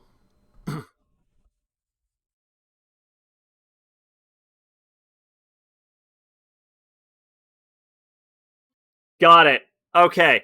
That that was a journey. I was like, "What?" It took me a while to get that joke. Okay, Xing Cheng Beyond Xing Shen Yao Hai. This is the third season of whatever the fuck that said. This came out in 2020, so I already read it. Later. Dawn. Dawn. I love it. I love it when I don't have to read what the fuck this is about. Wu Zhangji fourth season. This is the fourth season of Wu Zhangji, which I probably read about in 2019. So moving on now. Saozuan Luzi Chen Lengji. For almost a millennium, the mainland of Lingzhou was ruled by an emperor and protected by 8 princes. My brain can't form the word prince, apparently. However, after the enthronement of the ninth emperor, a revolt ensued. Several heroes will have a role to play in this chaotic situation. Good for them. Alright, minivan large. The stage is set on a moon of planet Cray, Anniversario. To develop the moon, Selka summons Aichi, Chrono, and friends, a large undertaking by a familiar vanguard of characters. What? Have you ever heard of the Chinese bootleg DVD description of Naruto? Oh my god. This is apparently based on a fucking thing from a trillion years ago. This is an animated flash series of manga of Mini Vanguard. What the fuck is Mini Vanguard? 4 coma that shows the events of all the main characters of Vanguard. Wait, is this a spin-off of a spin-off of a spin-off of Card Fight Vanguard?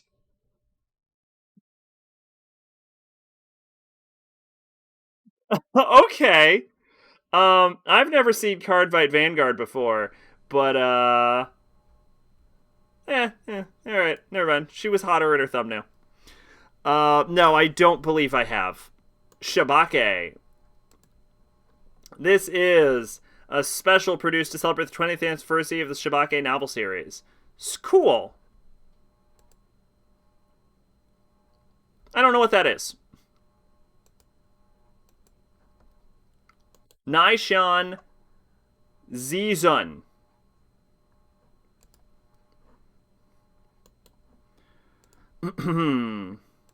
Okay, I should be able to write this. Naruto, the troublemaker from Warrior Shul, Hong Wo Ming Ren because he has a tattoo of an vicious fox with night tails, parentless. Ming Ren was spurned by he villagers. However, he filed to figure out the reason he made lots of trouble in order to gain the care of Sir Luca Minren grew up with a healthy mind. He is very energetic and optimistic and successful, passed all tests and become a warrior together with Zhu Shu and Sakula, recommended by Sir Luca Mengren, attended Best Warrior competition and gained Viceroy in the first round. They were ready to march into the second round, the Death Forest. And the Horror War began to gain more recognition. Mingren wants to become fifth generation of Fire Shadow, is the titele for the best warrior and the leader for all warriors, and Mingren was confident about his success. Someday, work hard, Mingren. That is the best I can do. I think my brain corrected. Definitely more of those words were misspelled than I made fun of, but my brain just auto corrected most of it. So I did the best I could. Anyway, this is Against the Sky Supreme.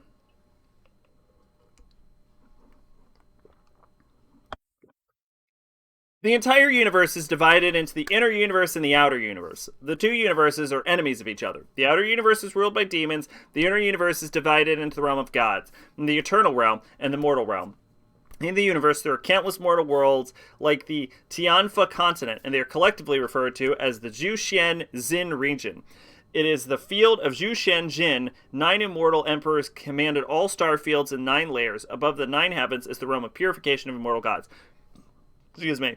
This should have... This had me until we got to here. And then I was like, what the fuck is this talking about anymore?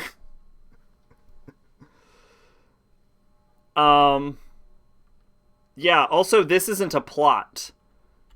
This is a setting. So, yep, moving on. Jean Yuge. This is apparently a show about a fish. Zhang Yuge is a salted fish who boarded at his aunt's house and hangs around idly all day long. However, due to his unique style of doing things, he often encounters survival crisis and is always working around the island. During this I'm sorry, is he lazy or is he always working? During this process, Zhang Yuge gradually becomes acquainted with the strange residents of the island and slowly gains family affection and friendship with them. With the arrival of the annual Fish God Festival, and the hilarious daily story of Zhang Yuge unfolds. Yep. Fate, Clyde, Linear, Prisma, Ilia, Movie, Licht, Namie, No, Nai, Shoujo, Mini, Anime. Look, here's what I'll say about Fate, Clyde, Prisma, Ilia. Alright? I like Fate Stay Night. I like the character of Ilia. No problem with lolis or loli fan service. Love Magical Girls. It is one of the worst shows I have ever watched in my fucking life.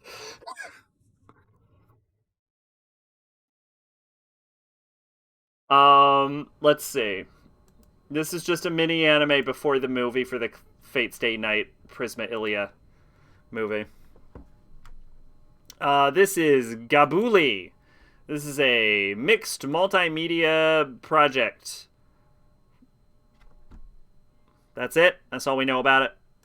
That's all we know about it. Okay, moving on, I guess. This is Tora to Mike. Zach, we just need to initiate John. He has to see the horror known as Mirror Tights. He wouldn't be able to watch Mirror Tights. I'm pretty sure it's not dubbed. At dusk, regular customers flock in the little Nagoya shop Tora and Mike to wash away with sake, a delicious array of food, and resounding laughter in the hardships of the day, a culinary journey into the traditional Japanese home cooking. That sounds relaxing, but not targeted towards me. What is this?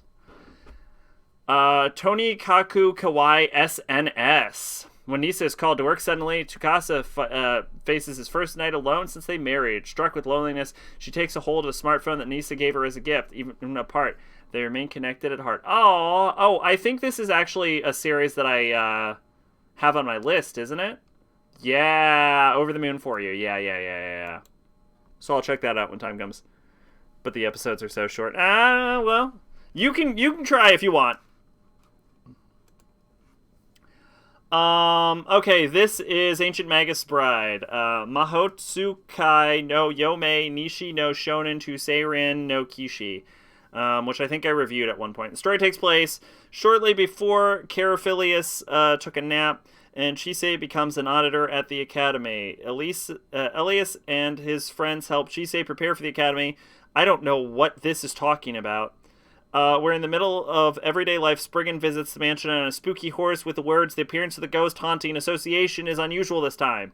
Gabriel, an ordinary boy who just moved from Linden, was bored of his environment, of partying with his friends, being in an unfamiliar location and everything else. Sitting by the window and glancing beyond, he spotted a purple smoke and decided to chase after it, looking to escape his boredom. Though it should not, the world of the boy begins to converge with the wizards who live on the other side behind a thick veil. What I will say about Ancient Magus Bride is Ancient Magus Bride does the greatest job of portraying fairies of any anime I have seen. I've added 3 plan to watch anime. One is a meme, the other is based off a game series I like, and the other is 30 years old. So the thing about it is, the summer anime season is usually pretty fucking shitty. So this doesn't surprise me. I'm not gonna lie, I probably won't ever get around to watching this. I will probably, if they make another season of Ancient Magus Bride, then I'll watch it, but I probably will just not watch this. Not that I have anything against it, I just probably will never get around to it. And I'm trying to be realistic here. This is Otome Game no Himatsu Flag Shikanai Hayakyo Reiju ni Tensai Shida Shimada OVA. The OVA will tell the childhood stories of the main characters adapting the first volume of Satoru Yamaguchi's original light novel, bundled with the 7th limited edition. I mean, I don't know. I probably won't watch it if it's just bundled with the... But we'll see on that. But we'll get around to Next Life as a Villainess. Okay, movies. Boku no Hero Academia Movie 3, The World Hero's Mission. I assume this isn't canon, so I won't watch it. Cider no Yune Kotoba ga Wakigaku. I feel like I read this already.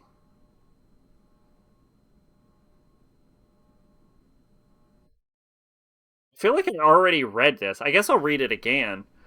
Worlds bubble up like soda pop. No, I swear, I mean, I know I added it, but I'm pretty sure I've already read this. The visual features the tagline, I met you in my 17th summer. The boy meets girl story depicts how words and music bridge the gap between Cherry, a boy who's terrible at communicating with other people, and Smile, a girl who hides behind a mask. They meet in a mundane suburban shopping mall in a provincial city. Cherry always wears headphones and puts his feelings he cannot utter into his hobby, Japanese haiku poems. Smile always wears a mask to conceal her large front teeth, for which she has dental braces. Popular video star, she streams a video about seeking cuteness. I feel like I read that at one point and already added it. Free movie 4, The Final Stroke. Oh yeah. And right here in the front, we can clearly see an image of Haru getting his final stroke. Yeah! I don't know if that's Haru. I'm pretty sure that's Haru, right? Yeah, that is Haru. Yeah, I was right. Yeah. Oh, yeah. They know. They know what they're doing. Free knows what they're doing. I can't wait to watch them boys do the final stroke. Fate Grand Order Shuko Tokuten Kanai Jikan Shindan Solomon. Another free movie to watch. What the fuck ever. I don't know. This is related to Fate Grand Order in some way. Like I said, I don't care about Fate. I don't care about Fate unless Saber or Shiro is in it. Nanatsu no Taizai Movie 2, Hikari ni Nuroreshi Monotachi. So here's the thing about Nanatsu no Taizai. It gets worse every season. Season 1, good. Season 2, eh. Season 3, ew. Season 4, probably a fucking shit show.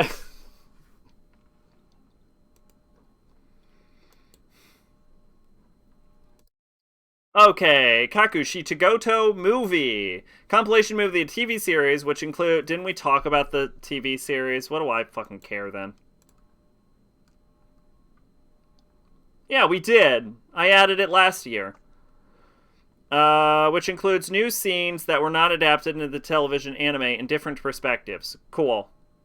Go watch Picking Show Summer 2020 if you give a shit, then.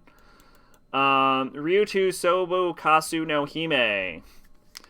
Suzu is a 17-year-old high school girl student living in a rural village with her father. For years, she's only been a shadow of herself. One day, she enters You, a virtual world of around 5 billion members. Jesus, shit. Okay, that's a lot of people. There she is not Suzu anymore, but Belle, a world-famous singer. She soon meets a mysterious creature. Together, they embark on a journey of adventures, challenges, and love in their quest to become who they truly are. Ryu to Sobakasu no Hime tells a fantastical yet beautiful and contemporary thematic story of one girl's growth in the age of social media. Let's be honest, I have no interest in watching this, and then I'm gonna find out about it 15 years from now, and I'll be like, why didn't I watch this? Apparently there's a 5th movie coming next year, Free Movie 5, The Final Stroke. No, that was Final Stroke. Oh. Oh no, Free Movie 5? Wait, what? Oh my god! And then it wasn't the fucking Final Stroke, was it?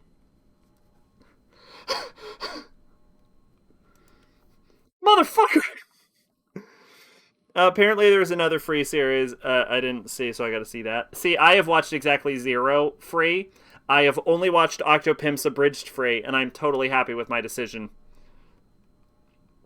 Fate, Clyde, Linear, Prisma, Ilia, Movie, Licht, Namea, No, Nai, Shoujo.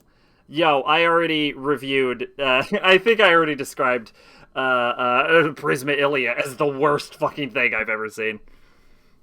The preamble to the final stroke. The penultimate stroke.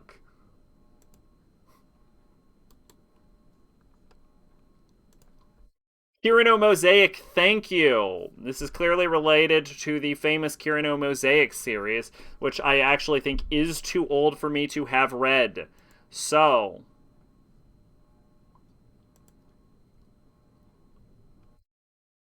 Shinobi Onomiya once left Japan to participate in homestay in England. During her time there, she became close friends with Alice Cartlett, the daughter of the family she was living with. However, when it was time for Shinobu to return to Japan, the two were able to express their sorrow, despite the language barrier between them. 5 years later now, first year in high school, Shinobu receives a letter by airmail in a language she does not understand. This letter is pinned by none other than Alice, detailing her own homestay in Japan. In fact, Alice will be attending Shinobu's high school, living with her, alongside their friends Yoko Inokuma, Ae Komichi, and Karen Koja. The 5 girls attend school together and learn about what their different cultures have to offer day to day. I hear Kirino Mosaic is actually good, but I never really stood out to me, so I don't know. I think it's just a cute girls show. Alright, Misaki no Myogya. 17-year-old Mocha, who lost her parents and Yurei seeking to escape her violent husband, got off at Kitsuzunuzake Station one day. The great earthquake and tsunami changed their destinies. Their lives were saved, but they were perplexed when they asked about their identities at an evacuation site. It was an old woman named Kiwa Yamano who lent them a helping hand. From that day, Yurei was known as Yue, Moeka as Hiyori, and together with Kiwa, the 3 women began a wonderful communal life at the old Myoga overlooking the sea. Interesting. I mean, I'm not going to watch it, but interesting.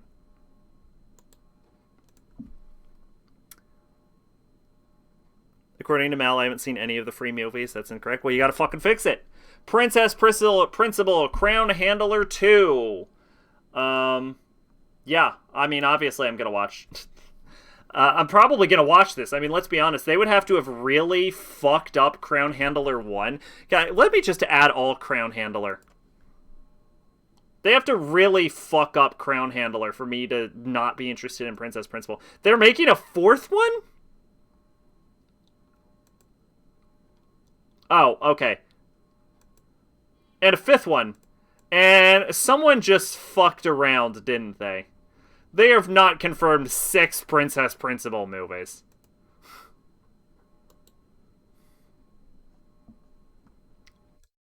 Ryoma, the Prince of Tennis.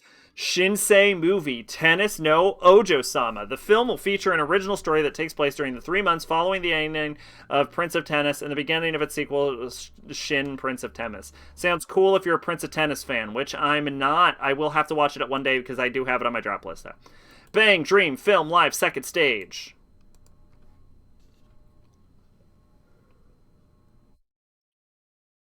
It's a Bang Dream movie. I'm not reading it.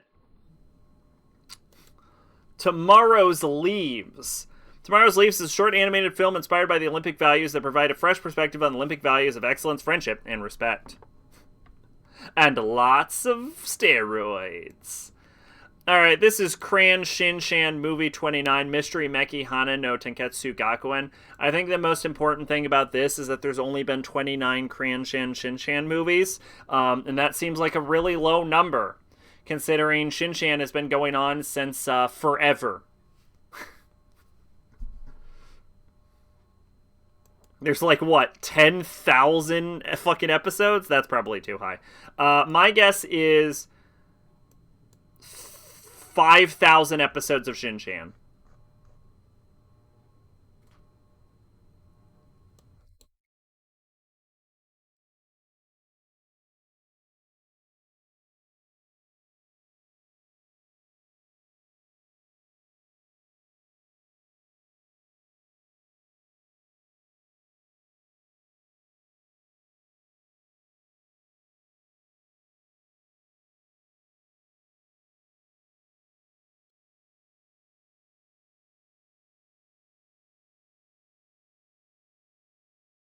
There is.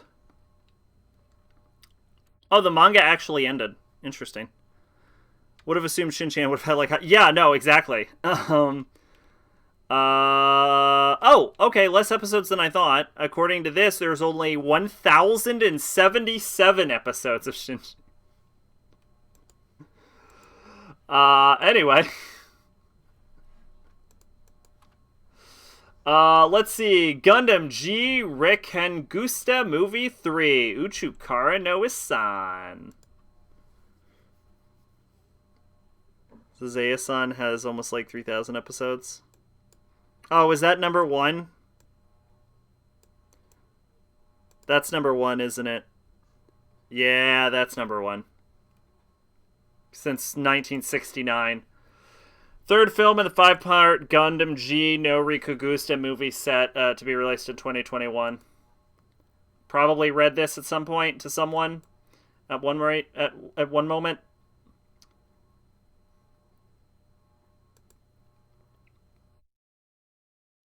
Well, you know what? It's Gundam. What do you want from me? It's not gonna stop being Gundam just because I'm not reading it. I don't want to. We have to do an entire new season of anime, and it's the fall season, and that's like the biggest season. The story centers on a crocodile living a normal life, unaware that he is to die in 100 days. The crocodile spends ordinary days with his animal companions. That sounds fucking depressing. Shinkai No Survival. This is the second movie of Shinkai No Survival, which we all know about because I read it last year, apparently. Excuse me. And what I read last year is that it has no synopsis. Boop, boop, boop, boop. All right, mini dragon specials. These are 3 mini episodes released with Kobayashi Maid Dragon S broadcast. I'll watch it if I watch it. Isekai Cheat Magician Yoba Oshi no Matsuri no Majutsu. This is aired with the rebroadcast of Isekai Cheat Magician, which I read. Apparently, I passed. Oh, God. That's not a good sign. It's not a good sign if we find an Isekai series and I passed on it. Oh, that's not what you want to see. Fumetsu no Anata I Fushi no type, but whatever, I don't give a shit. Which is a spring 2021 series, so I already read the plot. See you later. This is Bokutachi no Remake Recap. This is a recap of the first 6 episodes. If you couldn't follow the plot, now you can. This is Princess Crown Handler Movie 1. Busy Easy Money, which is a short special included in Princess Princeler Crown Handle Blu-ray, which means I actually probably should watch that, actually. What the fuck are they wearing in this image? Oh, okay. I was like, what the fuck are they wearing? This is Nomad Megalobox 2 short anime. Well, we all know how I fucking feel about Megalobox. It is like one of my favorite episodes of Watawa ever, where I just go off on Megalobox. So, Magia Record Mahou Shoujo Madoka Magica Gaiden TV recaps. This is a recap episode. It's aired 3 weeks prior to the second season, so you know what the fuck happened in the previous season, in case you couldn't follow the incredibly complex plot of Madoka Magica. Hetalia World Stars Special. This is episodes 13, 15 of Hetalia World Stars, included in the Blu-ray box. This is Kyoto Animation Sozozo Hen. I think this is just Kyoto Animation showing you how big their animation dick is, I think. This just seems like they're like, look, we're Kyoto Animation. And we're like, okay, Kyoto Animation, cool. We're glad you have an infinite budget. Kyoto Animation Meiji-Han, a CM themed around the light novel Nuju Seki Denkai Morokuro, which is probably cooler if I knew what it was. And finally, Blue Reflection Ray Special, which is the recap of the first 12 episodes of Blue Reflection Ray, which I talked about in spring and I passed on it. So, moving on. We did it! That was summer 2021.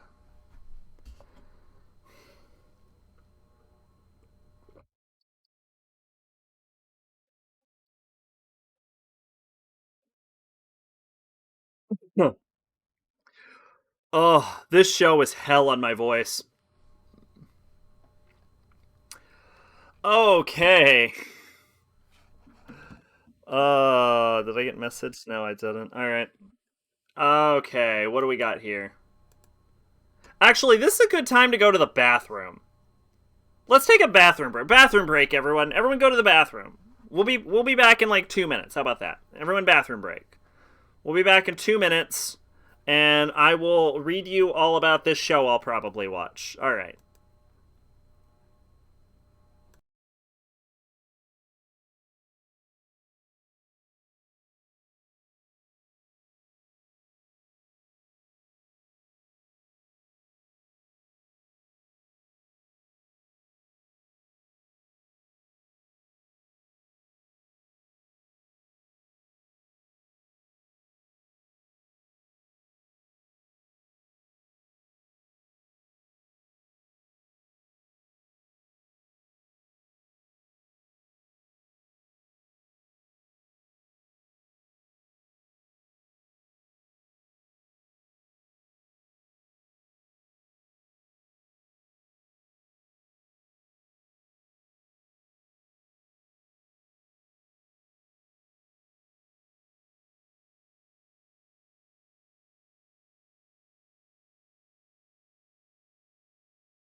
Holy shitballs. We have been going for 2 fucking hours. No wonder my voice is shredded right now. Alright. Oh, wait. Did I... Okay, yeah, I didn't know if I brought the mic back live or if I brought my desktop audio back. Anyway, Mashuko Tensei Isekai Itare Honkai Desu second season. Yeah, I talked about this before, and I think I even mentioned that I was actually waiting for this to get an anime adaptation from its light novel because I didn't want to read a light novel. So yeah, I'll watch it when I watch it. Komi-san. Everyone went fucking gaga over this manga when it came out. So it kind of makes me want to check it. And she seems cute, so I don't know. I'm probably on board. Komi-san wa Komosho Desu. Komi can't communicate. This is probably, like Nagatoro, this is probably going to be... She came into popularity shortly after Nagatoro, so it makes sense that she got her anime after that. But yeah. This is going to be a darling for some people, I'm sure. It's Shoko Komi's first day at the prestigious Itan private high school. She's already risen to the status of the school's Madonna. With long black hair and tall, graceful appearance, she captures the attention of anyone who comes across her. There's just one problem, though. Despite her popularity, Shoko is terrible at communicating with others. Hidehito Tadone is your average high school boy, with his life motto of read the situation and make sure to stay away from trouble. He quickly finds that sitting next to Shoko has made him the enemy of everyone in class. One day, knocked out by accident, Hidehito later wakes up to the sound of Shoko's meow. He lies, he heard nothing, causing Shoko to run away, but before she can escape, Hidehito surmises that Shoko is not able to talk to others easily. In fact, she's never been able to make a single friend. Hidehito resolves to help Shoko with her goal of making 100 friends so that she can overcome her communication disorder. Manga's enjoyable, but I've fallen off reading it. Yeah, it sounds like a cute, interesting romance series. It doesn't say romance. I'm very disappointed, but I'm sure it'll go that way eventually. So yeah, I'll plop that in there. It sounds like a watch. Platinum End. I don't know what this is. Oh, I thought I had this added. I was like, I don't know what this is. This does not look like something I would watch. There's a character in the series whose name translates to childhood friend. Nice! Going the Goblin Slayer route with it, huh?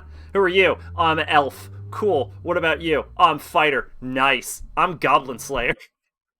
What about you? I'm childhood friend. Cool. Wait, is there a fucking Goblin Slayer character called Childhood Friend, or did they name her Farmer?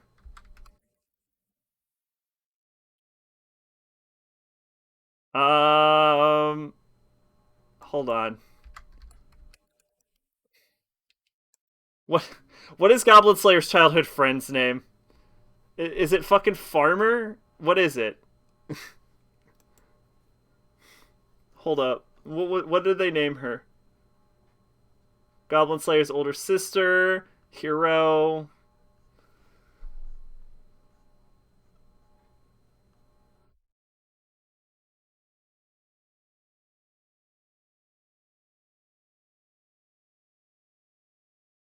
Cowgirl. They named her Cowgirl.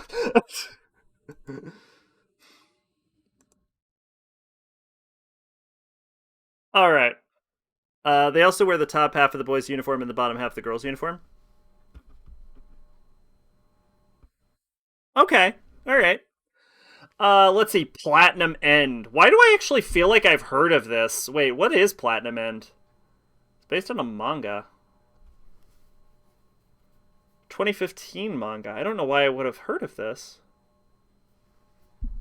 I don't know why I feel like I know what this is. After the death of his parents, a young Mirai Kakahashi is left in the care of his abusive relatives. Since then, he has become gloomy and depressed, leading him to attempt suicide on the evening of his middle school graduation. Mirai, however, is saved by a pure white girl named Nase, who introduces herself as a guardian angel, wishing to giving him happiness by granting him supernatural powers and a chance to become the new god. In order to earn position, he must defeat 12 other god candidates within 999 days. Soon, Mirai begins to struggle and survive as a terrifying battle royal erupts between him and the candidates looking to obtain the most power in the world. I don't know why this sounds so familiar to me.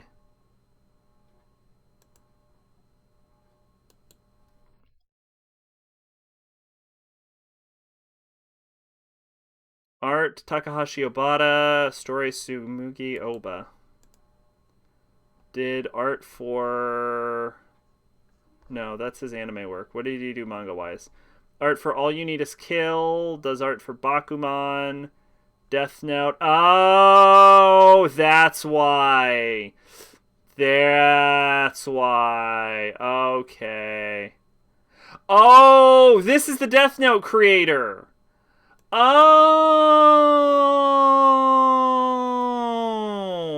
okay.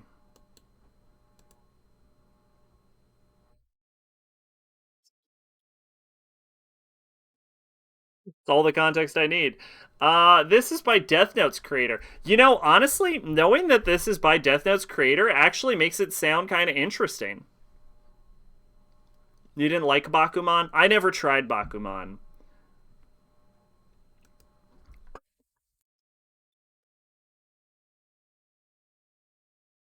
86 second season. This is the second core of 86. I like how it's not like this is I like how the titles this is the second season, but then the description undermines it. This is the second core. We're not going to lie to you. It's not. We lied. The title is a lie. It's not the second season. It's just the second core.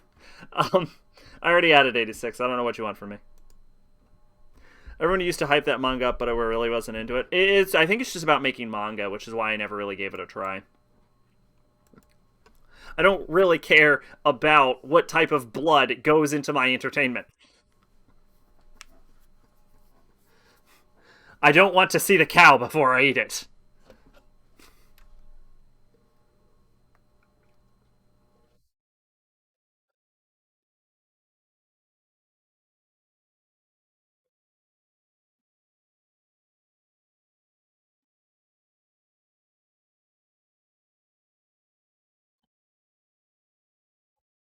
All right, this is Blue Period.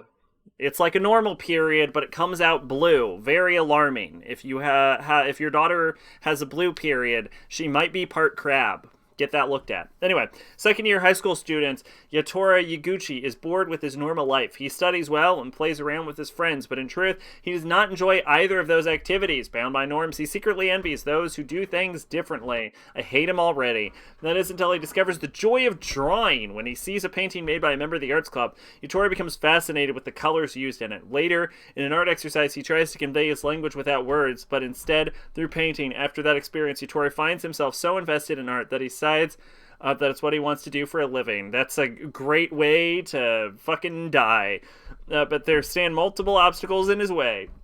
His parents, who are hesitant over his unique choices, his more experienced peers, and the study of subject much deeper than he initially expected. He didn't expect the study of art to be. Oh my god, I hate that. Okay, no. Absolutely not gonna watch this. Just clicking the image because I see a blonde girl. Interesting. Interesting design. That actually is like the top half of a male uniform and the bottom half. Is that a girl or is that a guy in a skirt?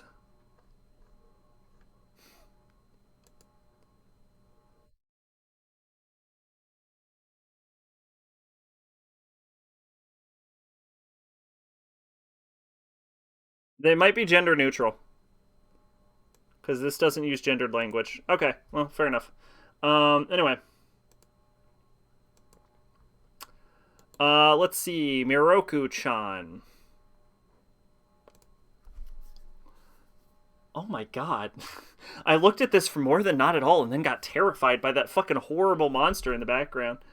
Let's see. Miko is a typical high school student whose life turns upside down when she suddenly starts to see gruesome and hideous monsters. Despite being completely terrified, Miko carries on with her daily life, pretending not to notice the horrors that surround her. She must endure the fear in order to keep herself and her friend Hana out of danger, even if it means coming face to face with the absolute worst. Blending both comedy and horror, Mirako-chan tells the story of a girl who tries to deal with the paranormal by acting indifferent towards it. That sounds like that could be interesting. Maybe. Manga's got an almost 8 out of 10 from 13,000 users.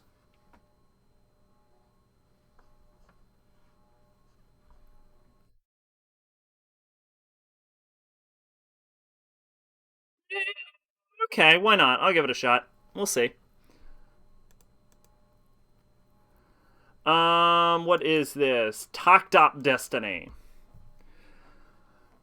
In the story of the anime, one day a black meteorite fell in the world and the world completely changed. The meteorite produced grotesque monsters called D2, which started running rampant. D2. Why can anime never just come up with an actual name for them? Just call it like Monster or Go Fuck Yourself or Zombie. Why we gotta come up with dumb names for everything? Just say Monster. which started running rampant. D2 quickly banned all music, which was the one thing able to overcome them. But they were some people who resisted the D2. They were young women who held the power of music. This is taking such a weird turn. The music cart. These young women hold scores that are able to defeat the monsters. And there are also people who lead the women, the conductor. The anime takes place in the American year 2047, which has fallen to ruin thanks to the D2. Takta Conductor is partnered with music cart named Ume. Take for music to be returned to the world, and Unmei wishes to destroy D2. Their aim is to travel to New York. This sounds like it could have been interesting, and then they went weird with it?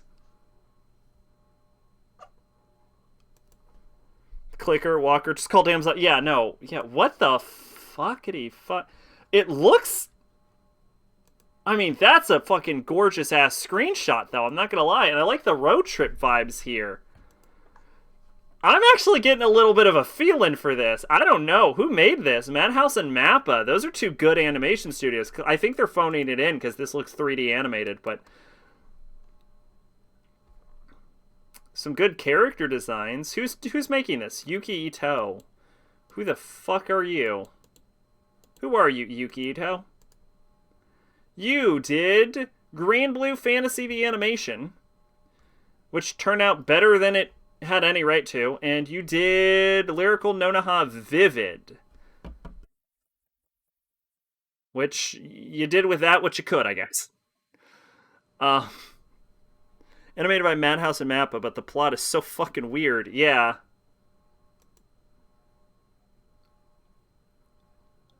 What is this based on? This is a Source original. You know what? I think it might be worth a watch. It might be terrible, but it could be watchable. I'll throw it on. Seki Saeko no Anasusha Isekai Kizuko ni Tensai Suryu. One day, light novel titles will just be Isekai. That's just the title. That's the whole title. And I'll be like, done. The world's best assassin to reincarnate in a different world aristocrat. Oh, I heard about this. Yeah, I don't know if I heard about this specifically as an anime or if I heard about the light novel. I'm gonna live for myself, the greatest assassin on earth who only knew how to live as a tool for his employers until they stopped letting him live. Reborn by the grace of the goddess in the world of swords and sorcery, he's offered a chance to do things differently this time around, but there's a catch. He has to eliminate a super powerful hero who will bring about the end of the world unless he stopped. Oh, I didn't know that. That's an interesting plot twist. Excuse me. Now known as Lug Twotha Day. Okay. I said that wrong for sure, but I'm pretty sure that's based off... pretty sure that's a really lazy translation of, like, an Irish thing, isn't it? Like, didn't they just rip that from a book?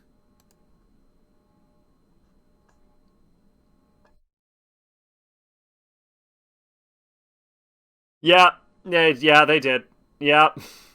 Lug of the Tuatha De Danann. Yep. Okay. That's what I thought. I was like, wait a minute. That sounds a little too familiar. The Master Assassin certainly has his hands full, particularly because of all the beautiful girls who keep surrounding him. He just cannot keep these pretty women off his dick. Oh my god.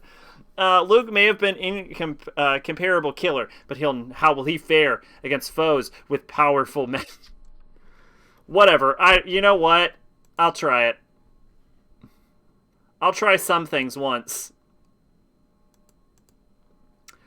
This is Shumetsu no Harem. Pretty much says everything you need, I think. World's End Harem. Oh, this is by the guy who does, this is made by the same guy who does a redo of Healer. Although I think, right? Isn't it? But isn't this one a lot more tame?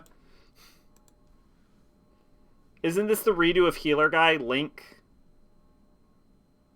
No. Wait, isn't this... No. No. Okay, I don't know why it was. Who is the I know the redo of Healer guy did something else, but it was a lot tamer. I saw an interview with that guy, and honestly, He seems like a cool dude. He basically just made it to piss people off. Oh no, it was this one, wasn't it? Oh no, he made World's Best Assassin. Oh, okay, interesting. Oh, all right. Yeah, I hear it's a lot tamer. I hear World's End Harem is gonna piss some people off. The man killer virus. Oh, yep, there it is, right off the bat. Right.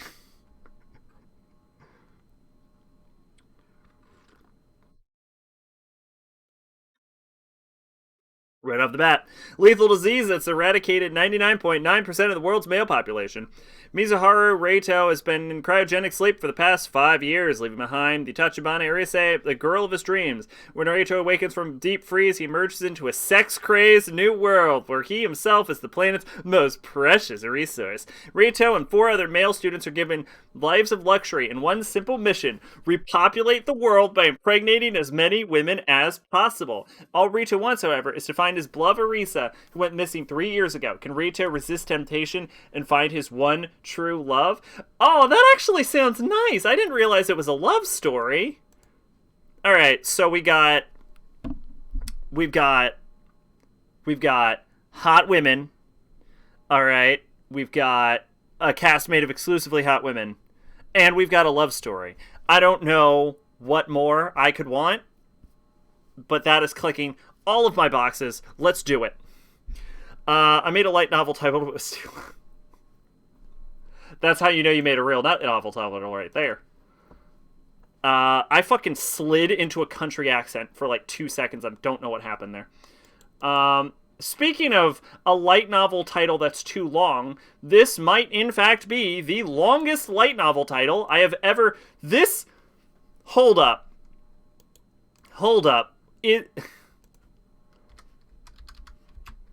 I don't know if I've ever seen this before. Will you save us? Here it is. No! Oh my god! Yeah, okay, even World End wasn't so long as to require a second line!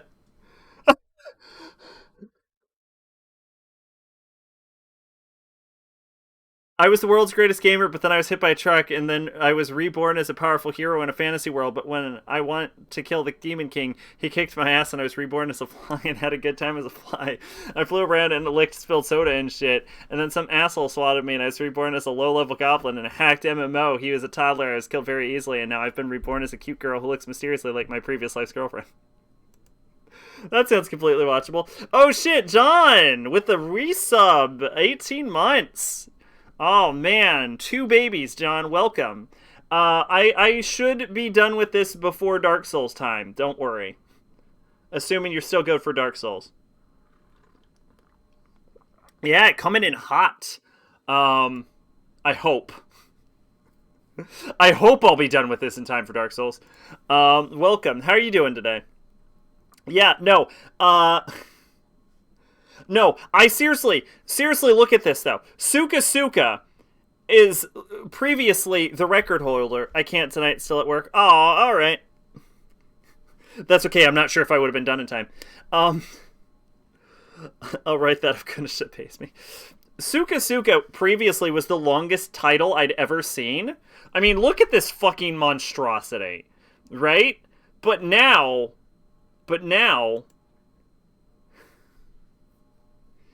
Shin no Nakama Jinai Tu Yusha no Party wa Oda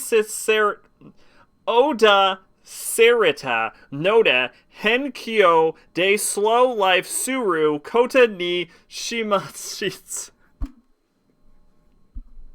Which is, banished from the hero's party, I decided to live a quiet life in the countryside. I was kicked out of the hero's party because I wasn't a true companion, so I decided to have a slow life on the frontier. That's a title. Okay then. Oh, all right. Well, that's okay, John. Thanks for the resub. Thanks for popping in and saying hi. Oh my gosh. Let's see. Hey, it's still next week.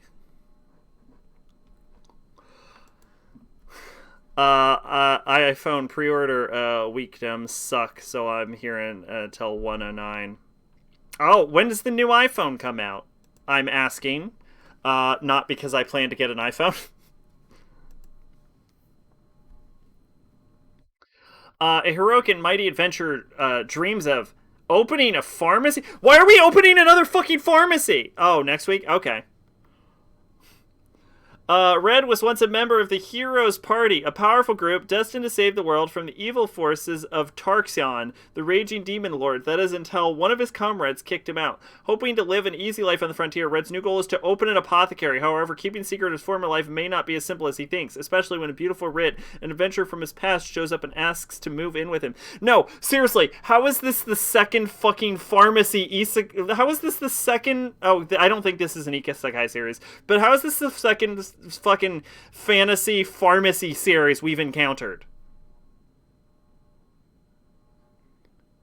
Really need to proofread before I send texts. I swear all phones are basically the same now, useless. They have some shitty gimmick like smart flip phone or an expensive camera. Oh, I mean, my phone does what I need it to. It phones. That's what I need it to do. So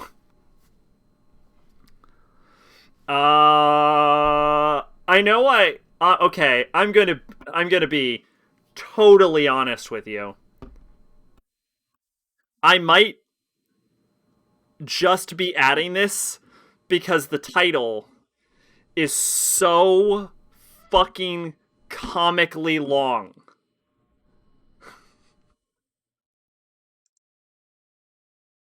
Like, no, but for real though, look at this. Look at this. What is this? Look at this! Look at this bullshit! I think I'm just adding this because of its. Look at this!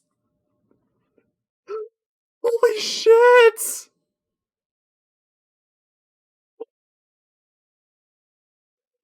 Fuck is this nonsense? I don't know what to tell you. I have to watch it just because of the name. Its marketing worked. Oh my god. Oh my god. Okay, say hi to No Paladin. In the city of the dead, long since ruined and far from human civilization, lives a single human child. His name is Will, and he's being raised by three undead: the hardy skeletal warrior Blood, the graceful mummified priestess Mary, and the crotchety spectral sorcerer Gus. The three pour love into the boy and teach him all they know. But one day, Will starts to wonder, hey, who am I? Will must unravel the mysteries of this faraway dead man's land and unearth the secrets passed to the undead. He must learn the love and mercy of the good gods and the bigotry and madness of the bad. And when he knows it all, the boy will take his first steps to becoming a paladin. The main character's name is William G. Maryblood.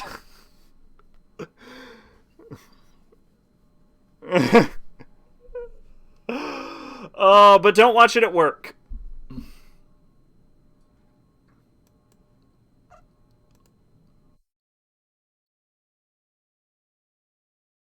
Alright.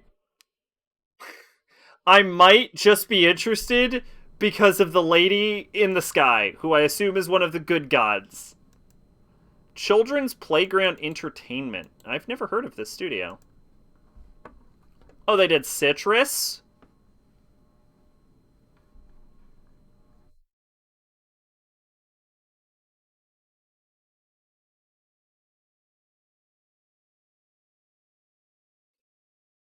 They did Citrus. Oh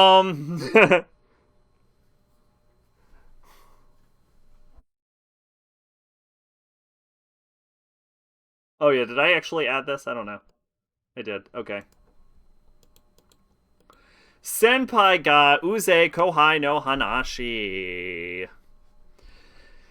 Let's see. Igarashi Futaba's new job would be great if her senpai Takeda Hirumi wasn't so incredibly annoying. Futaba hates his laugh, she hates how big he is, and she really hates that he treats her like a little kid. Just because Futaba is short and looks young doesn't make her a kid, and just because she spends so much time with Takeda doesn't mean she sees him as anything but annoying as senpai. Or does she? I have seen this plot 100 times, and I like it basically every time, so obviously I'm gonna watch this. World Trigger Season 3.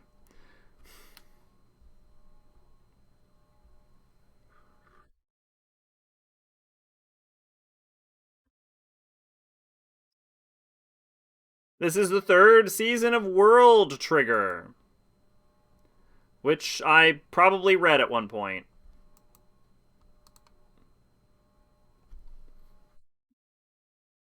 2021. Yeah, I probably did.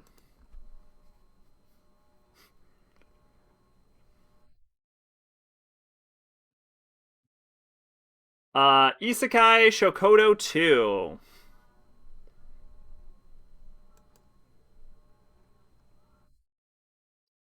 Oh, this is Restaurant in Another World. Okay. Let's see. Oh, this is a new season of Yashahime. Okay. Hanyo no Yashahime Sengoku Oto Gi Zoshi ni no Sho. Yashahime, Princess Half Demon, the second act. Isn't she a quartered? No, no, no, no, no, no, no, no. Yeah, she is half demon because it's the Shomaru and Ren. That's right. Yeah, yeah. For whatever reason, I keep thinking that fucking Mora is the main character. Because usually when they do a sequel series, it's the main character's kid who becomes the main character, but Yashahime is like, nah. Nah. All of the episodes are on YouTube, but 2 and 3 were taken down.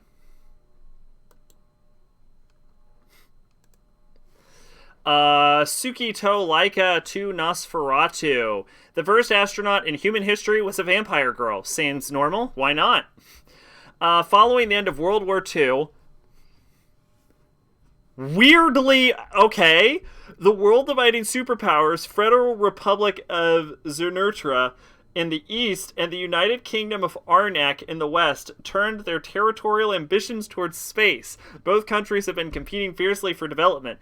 East history, 1960, Gurgave, the chief leader of the...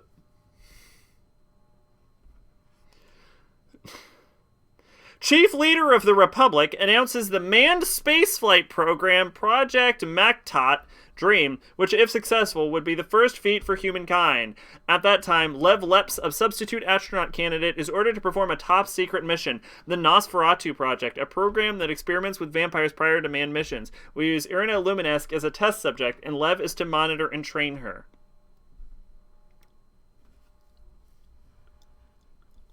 No links. No links in chat. I think I actually kind of want to try it.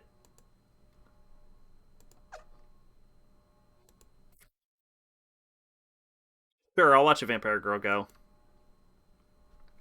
If it's 40 minutes, it might be the entire show.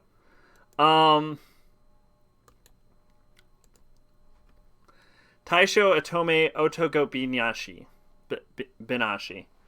Tamiko Shima is the youngest son of the powerful and wealthy Shima family. Blessed with a great fortune since childhood, he grew up wanting nothing but affection from his oftentimes distant family. After tossing his mother and crippling his dominant arm in an accident, Tamahiko fell into deep despair and cast aside his own father for his handicap.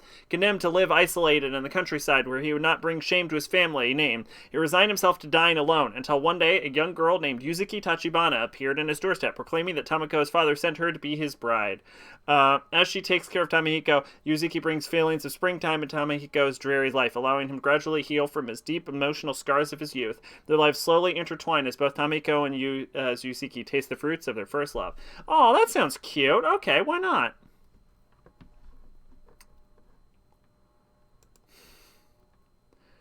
Sakugen.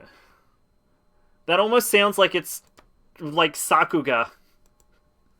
The whole show is Sakuga. That would be a bold claim of any show. I think only Kyoto Animation would be able to make that claim. You know, Trigger could do it.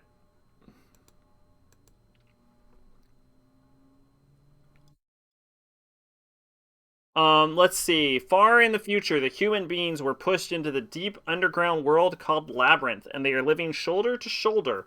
The Labyrinth has several colonies where severe settings, such as this is the plot of fucking Tengen Toppa Gurren Lagann. Several settings, such as one having an insanely high temperature, while another is full of gold and silver. Among those in the colony of Pinyin resides a curious 9-year-old girl named Memupoo and her father Gagnabar as workers aiming for survival. They live with the lowest profession of writing as a working robot to dig ore. One day, Memupoo pestered Gangbar, a cave examiner who makes maps of the internal part of the labyrinth, to go travel together with her to find her mother. As a marker, Gangbar holds the most dangerous yet attractive profession. One step outside the colony is already deemed to be a dangerous area, and meeting a huge mysterious creature that loiters the cave. One chance of living will be cut down to 5%. Since it's a dangerous racket to explore unknown world, the map they hold is valuable and can be sold at a high price. However, it is a price for their curiosity higher. What could the cruel truth that is hidden among them? What awaits at the end of the test? In this travel story between father and daughter surrounds adventure with family love. This is like if someone was like, hey, you know what's a cool show? Gurren Lagann. You know what's another cool show? Made in the Abyss. Let's smash them together.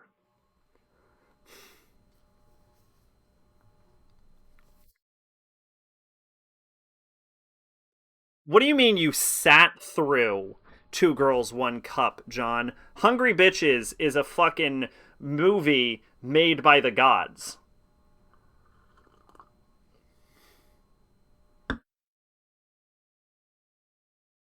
I saw that trailer and I'm like, in. Um, do I want to watch someone smashing Made in Abyss with Gurren Lagann?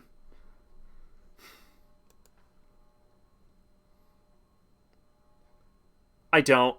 I don't. I thought about it and I don't. What the fuck is. Alright. Shinka no Mi Shuranai Uchi ni Kachigume Jinsei. Um. Saichi Hiragi is an ugly, revolting, dirty, smelly, fat ass. Those are the insults heard at him, one after another, about his appearance. Such was Saichi's miserable school life. One day, a voice claiming to be God announced over the public address system to prepare to be transported to another world. The entire school, including Saichi, was sent to a fantasy world featuring game-like elements such as levels, stats, and skills. However, the God still had preparations to complete for the transfer and would send them over as soon as the hero summoning ritual was ready. The classes all formed groups to wait for the transfer, but Saichi alone was excluded. As such, he was summoned to a different area. After being transported, the first thing Seiichi ate was the fruit of evolution, which come to greatly change his life. The story follows Seiichi from being bullied by his classmates, neglected as a companion, to his hard work, positive attitude, surviving in the new world. As a result, he becomes one of the champions before he knows it. Another fucking isekai. Alright, let's see how ugly he is. Alright, looks fine.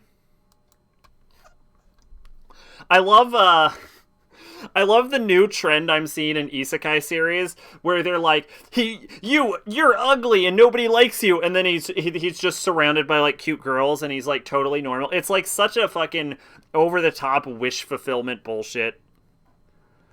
This sounds like, yes, my gamer expertise has come to. Yeah, this sounds like just hot fucking trash garbage. Just absolutely unwatchable bullshit.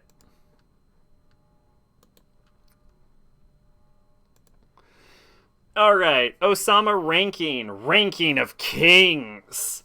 The web manga centers around They just copy and pasted the web manga? Okay. Center around Boichi, a deaf, powerless prince who cannot even wield a children's sword.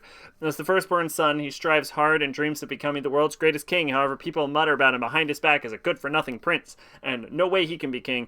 Boichi is able to make his first-ever friend, Kage, a literal shadow on the ground who somehow understands Boichi well. Kage is a survivor of the Kage assassin clan that was all but wiped out. No longer a killer, Kage now meets his end by stealing. The story follows Boichi's coming of age as he meets various people in his life with his fateful encounter with Kage. Yeah, okay, that... yeah. Yeah, no thank you. This is...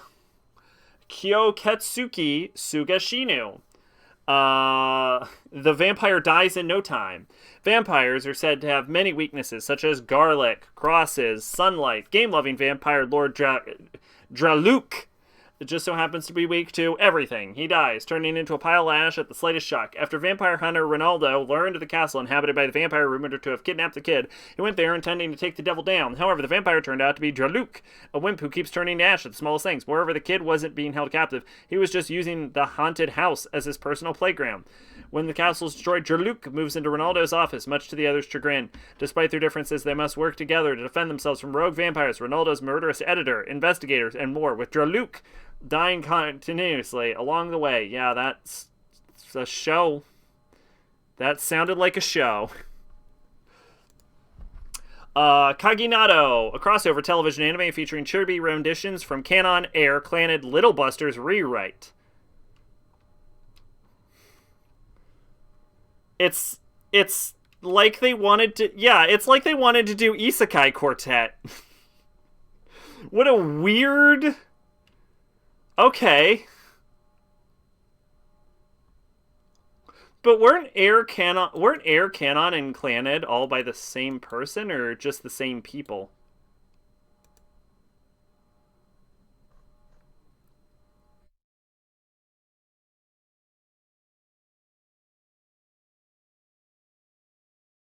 Who was the creator of Air?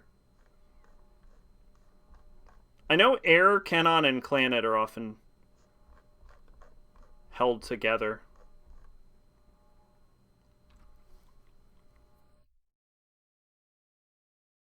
Oh, here we go. Itaru Hinoue. Air, Claned, yup. Character designer. Little Busters. Okay. Rewrite. Canon. Okay, yeah, so it's Isekai Quartet, but all but done by the same person. Interesting.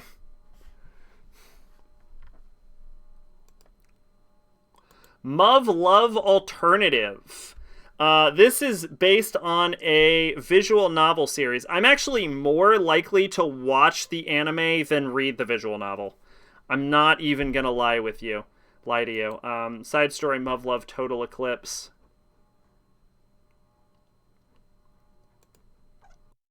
Honestly, I'm probably going to add this just because I have it on Steam, but I'm going to be honest, I probably will never get around to playing it. I mean, I don't own the game on Steam. I have it marked on my wish list on Steam. Let's see. In the year 1973, the invasion of an extraterrestrial life form, the Beta, begins a war that has driven mankind to the brink of extinction. In an attempt to counter Beta's overwhelming strength and numbers, mankind has developed the humanoid weapons known as TSFs, deploying them on the front lines of their anti-Beta war all across the globe. However, mankind still lost the majority of Eurasia to the superior numbers of the marching Beta. For nearly 30 years, mankind has remained bogged down in its struggle against Beta with no hopes in sight. Now, the thing about Muv Love Alternative is I think it's a side story, so I don't think you need to see the other parts of Muv Love to understand it. I think it's its own standalone thing, but I'm not 100% on that. So hopefully I don't need to submerge myself in Muv Love before we get to Muv Love Alternative. Although I've had a Shorts Markin', I think, marked down for a while. Actually, if I watch fucking Muv Love... if I really want to commit to it, I could do Muv Love Alternative once that comes out, and then I can make a whole group of video with Shorts Markin and the Total Eclipse, which I believe is a sequel to Alternative. Excuse me. So I could even make like a whole video just dedicated to Muv-Luv. I want to imagine that Isekai Harem is just the guy's mind, meanwhile him in reality.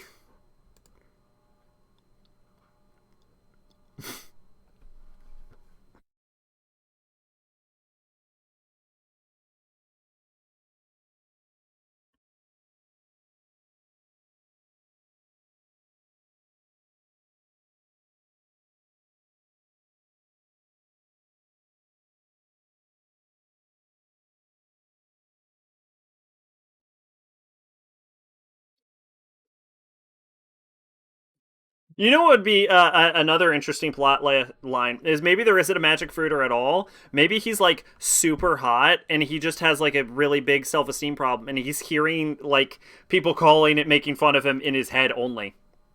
Who knows? Maybe. Anyway, this is Deep Insanity, The Lost Child.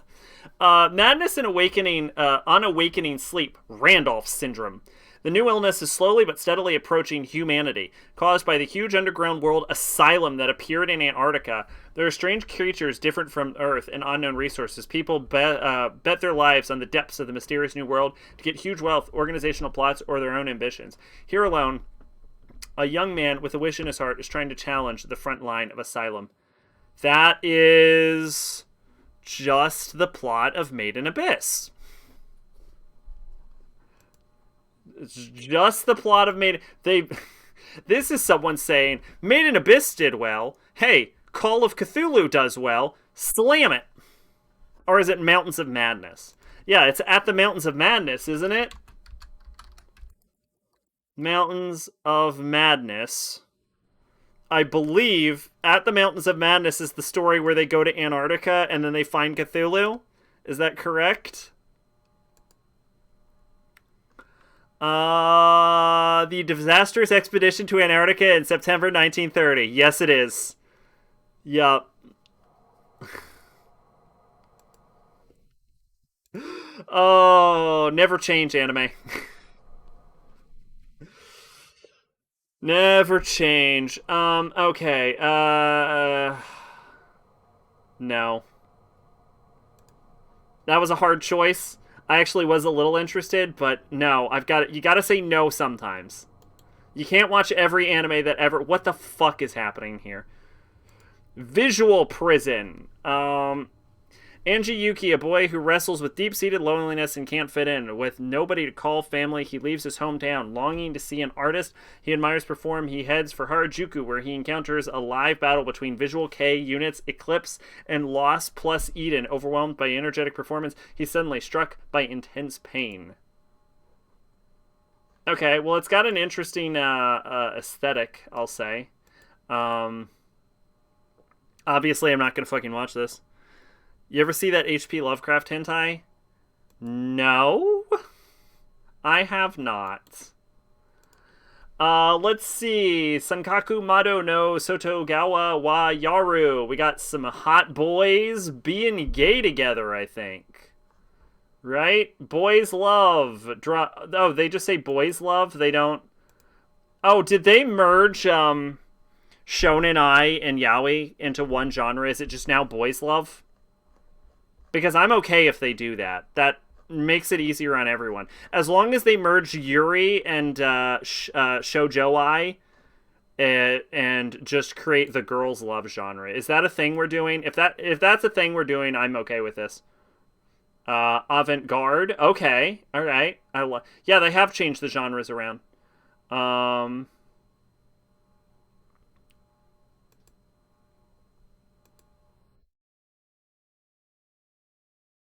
Action, adventure. I'm looking for Yuri or girls' love. Oh, yeah, they did. Yeah, they just make it girls' love. Okay, cool. Okay, good. You know what? I actually approve the award-winning avant-garde, boys' love, girls' love, gourmet. So they have a food category now. Yeah, this is actually a lot better. Suspense. There's an erotica genre. Oh, and that's why it's red, because it's part of the explicit genre. Oh, and now there's the themes. Oh, okay, and demographics. Oh my god, this is so much better. When did they do this? When did this happen? This is so much better. I don't think award-winning is a genre, but I'll take it. Called Mystery of the Necronomicon, the main character is voiced by Dan Green. Is it fucking H.P. Lovecraft himself getting tentacled, or let's see. Anyway, it's the night behind the tricorn window. Shy bookstore clerk Kosuke Mikado has the ability to see ghosts and spirits, an ability he wishes he didn't have, since what he sees usually terrifies him. Rahido Hiyakawa, an exorcist whose supernatural powers are as strong as his social graces are weak, doesn't seem to fear anything, mortal or otherwise. When this odd couple gets together to solve the bizarre cases that come their way, their work methods may not be entirely safe for work. Oh shit! He's gonna cure his ghosts with his dick! Yeah! Oh, it's just based on H.P. Lovecraft. Gotcha. The only issue I see with merging all of it into Boys Love is because Shonen Ai and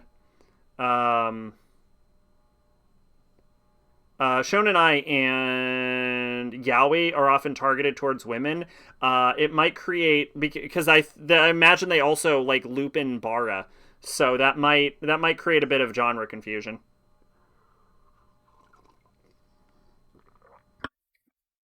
This is Bleach. Is Ichigo was a pussy in a porn? Yeah, sure. I don't know. Maybe someone's getting dick down real good. Is all I'm saying. This is Haiki Monogatari. The Haiki story. The anime shows the war events through the perspective of Biwa, a young girl who makes a living as a traveling musician. Though blind, Biwa is gifted. They just named her Biwa. My name's Biwa. Is gifted with the ability to see the future. She meets Taira no Shigemori, one of the patriarchs of the powerful Taira family, and tells him about the prophecy that may change the future of his clan. Maybe don't change the future of his clan. Maybe. Alright, interesting.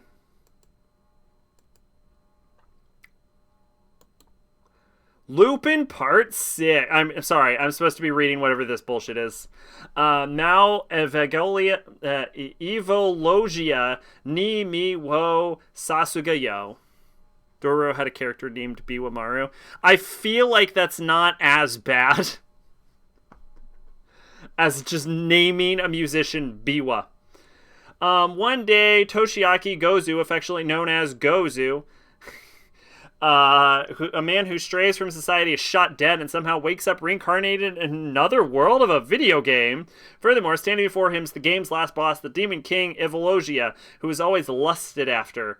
The disillusioned and childish Gozu stands alone, quivering. He tells Eva, "I fell in love with you," and without saving, the courting begins.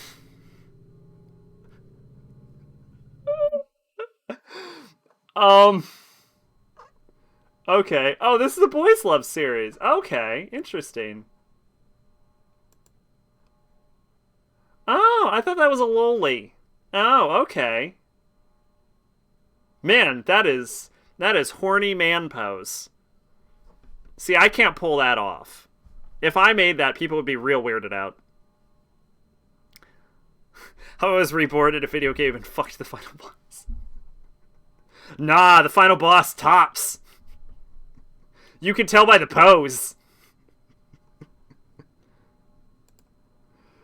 Alright, Lupin the Third Part 6. What do you want from me, dude? This is fucking Lupin. It's been around since the 70s. 1974, I think. I'll probably watch it 1,000 years from now. His name is Lupin III. He's a gentleman thief whose grandfather was renowned phantom thief Arsène Lupin. When it comes to the art of thievery, there is nothing Lupin III cannot steal, whether it be jewels, works of art, hidden treasures, the secret to immortality, the heart of a pretty girl. Lupin's partners are Daisuke Jigen, the great gunman, Goemon Ishikawa, a master swordsman, and Fujiko Mine. Oh, one of the greatest fucking female characters in anime. A devilishly clever femme fatale. There is Inspector Zenigata, a relentless ICPO police officer consumed with an obsessive desire to apprehend the masterful thief.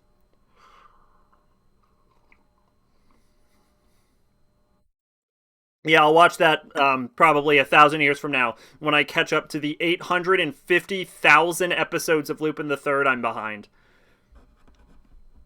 P5 fans gonna like this anime gives me Persona vibes. Yuki Yuna wa Yusha de Aru Dai Mankai no Sho. Yuki Yuna is a hero of the Great Mankai chapter. Yeah, I believe I at one point, I feel like I've talked about Yuki Yuna. I feel like I reviewed it before. Here's the basic idea. It's a Madoka Magic. It's a post Madoka Magica ripoff where it's like magical girls, but they're all fucking miserable. Except Yuki Yuna manages to make the girls more miserable than they were in Madoka Magica. It's like the only magical girl series where the characters are actually more fucked than in Madoka, which is weird because at the end of the anime, it actually has a happy ending. It's actually impressive how fucked they managed to get the characters and then still get them out of the situation. That said, it was also really fucking boring. Madoka really did ruin magical girls. It super did. But really all we need is something to come around and save it. Like, it happens. Sometimes a really popular show will come and ruin everything, and then you just need someone to pull it out. Madoka was like, what, 2019? Or, not 2019, 2009. I added a 1 somewhere. 2011. Yeah, so even earlier. So yeah, yeah, magical girls have only been dead for about 10 years now. So we should be on the upswing pretty soon. Okay, build, divide, code. I think the only genre that stayed dead was mech. Build, divide, code, black. I can see it. The way I can win. This time I'll beat him, so come at me again. Except, Bloom, gambler of souls. In New Kyoto, a city governed by the king. Now I'm just thinking of fucking New Vegas. One's worth is determined by his or her strength in the build, divide, trading... Yes! All mech anime are just revivals of older series. Build, divide, trading card game. Rumors swirl about New Kyoto and its king. If you defeat the king in build, divide, any wish will be fulfilled. In order to challenge a king, one must participate in the TCG battle known as Rebuild, and the key must be completed. Everyone who has a wish they long to have fulfilled. Teruto Karabe, a boy who vows to take down the king, and Sakura Banka, the mysterious girl who guides him, throw themselves to Rebuild battle. With New Kyoto as stage, the curtain rises and the battle begins for Teruto and his friends. Look, I can only handle one shitty TCG show at a time, alright? I've already committed to fucking Yu-Gi-Oh! You can't move me. That said, damn, that's one card girl that I would shove my dick in and get a paper cut all up in that shit. You know what I'm saying? Y'all know what I'm saying. Alright, moving on, whatever.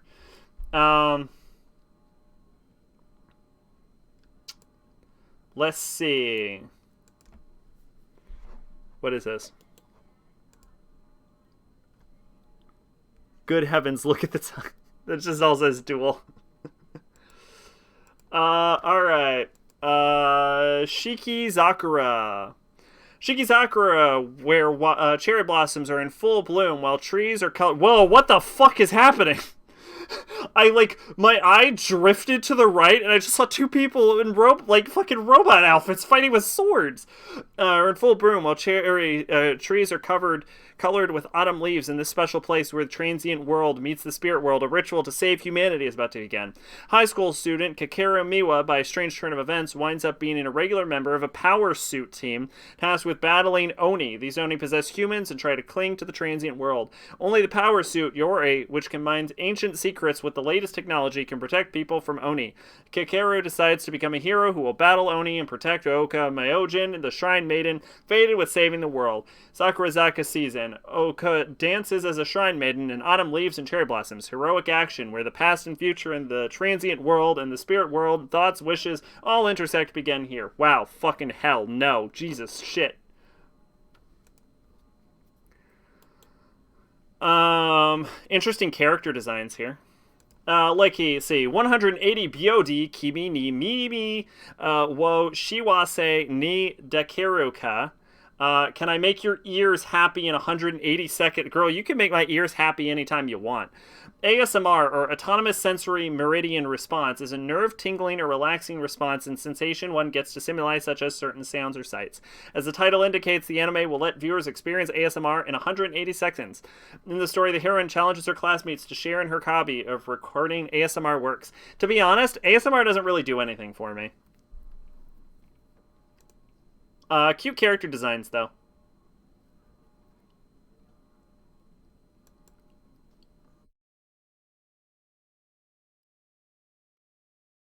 Let's see. Porara Pride of Orange. The story takes place in Nikko City, Tochigi Prefecture, where girls aim for the top of the world through ice hockey. Yeah! We did it! We finally got ice hockey! We did it, everyone. We talked about it, and it happened. All we need left is bowling. Let's go. Ice hockey. It's in. We're doing it. All that's left is bowling.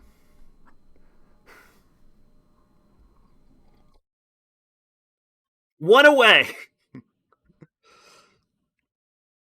A local junior high school student, Manaka, and her younger sister Ayaka, whom she forcefully invited, hit the gate first-hand experience with ice hockey. Held by Nico-based team Dream Monkeys, the two are joined by their childhood friends, Kuroko and Mami. As the girls practice, they become fascinated with ice hockey and eventually join the team. Yes! I'm almost gonna watch this just for the fucking meme of it. Yes.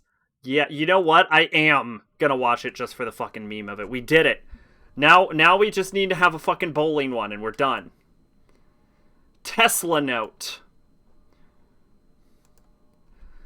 Alright. Mission T is a special operation to save the world from destruction. Trained as a ninja from a young age, Botan Nagoro, raised to become the ultimate spy, teams up with another excellent spy, Kuruma. Their aim is to recover the legacy of the genius inventor Nikola Tesla, the shards of Tesla. Can the two outwit the agents of the other countries who are pursuing these fragments? A super original spy thriller begins. You had me until you told me it was super original. See, now I don't know about it. Now I'm feeling like it might not be that original. But yeah, sure, why not? I'll watch a fucking spy thriller. It sounds interesting. I feel like anime doesn't have enough spy thrillers. Alright, this is Deji Meets Girl. Deji Meets Girl. Miyasa Higa is a listless first-year high school girl who works part-time at the front desk of her family's hotel in Okinawa. Meets Ichiro Suzuki, a mysterious youth who came alone from Tokyo as a hotel guest. Since Suzuki's arrival at Deji, things have happened around Maise, like fish swimming around the room or a giant banyan tree smashing through the ceiling. Deji is an Okinawan word that means totally or very. Okay. Sounds interesting. It's only 1 minute, though. If it's only 1 minute, I'll watch it.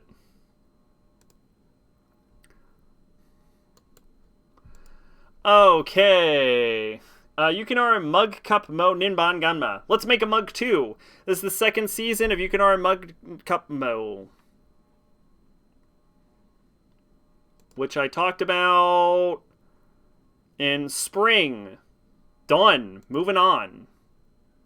My fucking vocal cords are starting to seize up. Hopefully there's not too much of this. Hopefully we can breeze through the Chinese section. Here's the Tesla fact. I don't remember when it was, but he made a bet with Edison for $5,000 and he succeeded. He was pissed when Edison didn't pay up, and all Edison says was, when you become a real American, you'll learn American jokes. And from that moment, they hated each other. Kyokai Senki. In the year... Well, Edison was a dickhead, and everyone knows.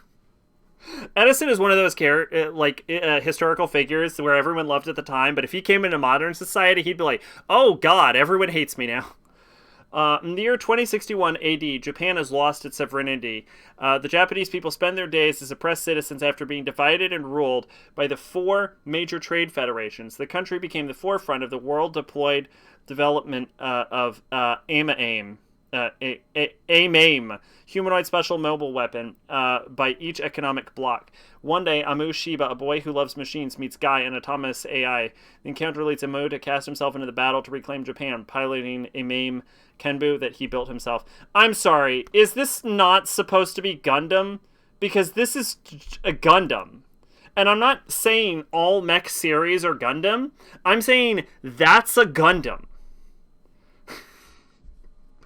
I'm saying you can pretend to not be ripping off Gundam. That is a Gundam, though. Edison built the electric chair and electrocuted an elephant for the sole purpose of scaring people away from Tesla's approach to electricity. Yeah, real dickhead.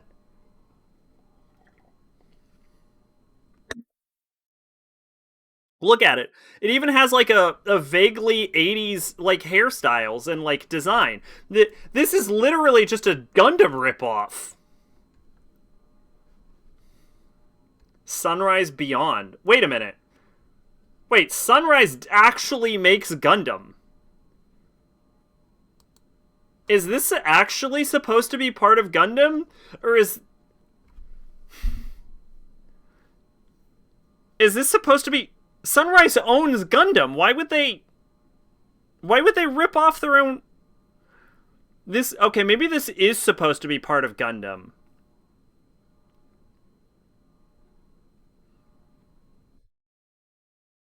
Because I don't know why Sunrise would rip Gundam off. Huda, Nibiyoshi Habara. It says original. Here's the fact that'll piss up Bebop fans. Sunboy made Bebop to sell toys. Did it work? Has this man worked on... What is Breakblade? Has this man fucking worked on Gundam before? I bet he has. He did key animation for Lovahina. Yeah, he did key animation for Zeta Gundam. What the fuck? Who rips off their own franchise? Who rips off their own franchise? This would be like if Capcom made a fucking survival horror game about zombies in a mansion, and they're like, this is Radio Hazard. What the fuck?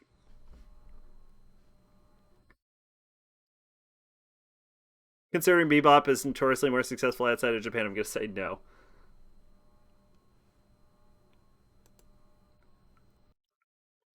What is this?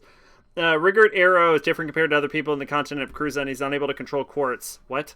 Branded an unsorcerer despite this, he still befriends the future king and queen of Kisara, Hodor, and Stygian, as well as Zest, the younger brother of the Athens Commonwealth Secretary of War. Several years later, Rigert discovers there's a war brewing between Krishna and Athens. While visiting Biniton, the capital city of Krishna, he learns his misfortune as an unsorcerer allows him to pilot an ancient golem, a unique ability that quartz-wielding users lack. As Zest leads one of the Athenian strikes upon the capital, Rigert joins the battle with his newfound power in hopes of mending the schism between the two nations.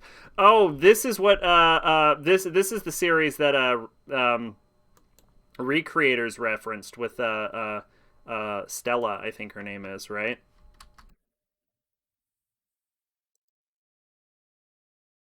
Celestia. Yeah, this is the series Celestia was referencing, was Breakblade. Interesting. Yeah, it's just a series of movies. I don't know. Fuck it. I'll give it a shot.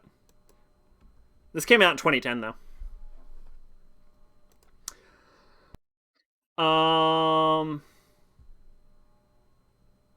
How the fuck did I get all the way to Breakblade? I'm looking at the screen and Breakblade isn't on it at all. Selection Project. Held every summer, the national show Selection Project is the biggest gateway for girls who strive to be idols, and the place where the legendary idol Akanari Amazawa was born. Literally born. No, I assume they mean became an idol. Suzune Miyama is also one who longed for such a dream stage. Having been sick since childhood, she listened to the songs of the light many times in her bed in the hospital room. Akanari's singing voice gave her a lot of smiles and courage, inspiring Suzune to follow in her footsteps. In her last summer of junior high school, Suzune decides to challenge the 7th annual Selection Project to make her dreams come true. The girls who challenge Selection all have strong feelings that are second to none. Well, clearly they're second to each other. Accumulated efforts and extraordinary charm. Only 9 stars are selected from among the thousands of candidates. Now the hot and harsh addition battle of the girls begins to make their dreams come true. It's like American Idol, but in anime. Interesting. I wonder if the girls also end up in really terrible looking Contracts. Allegedly. Looking into Cowboy Bebop was critically acclaimed in Japan and had good viewership, but most of its success from outside Japan and its foreign fame is why it even got a movie. Huh. I don't think I've ever seen that movie. Rumble Grandal.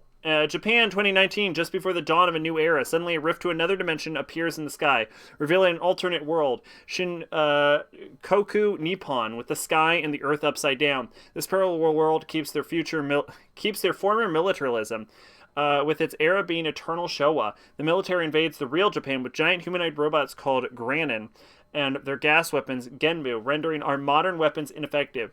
Shiranoku Nippon instantly seizes the government and achieves the de facto conquest of Japan. The new era, Reiwa, has not arrived for Japan. Did they fucking win World War II? Or... I don't think the show is willing to acknowledge the implications of Japan keeping its militarism. Honestly,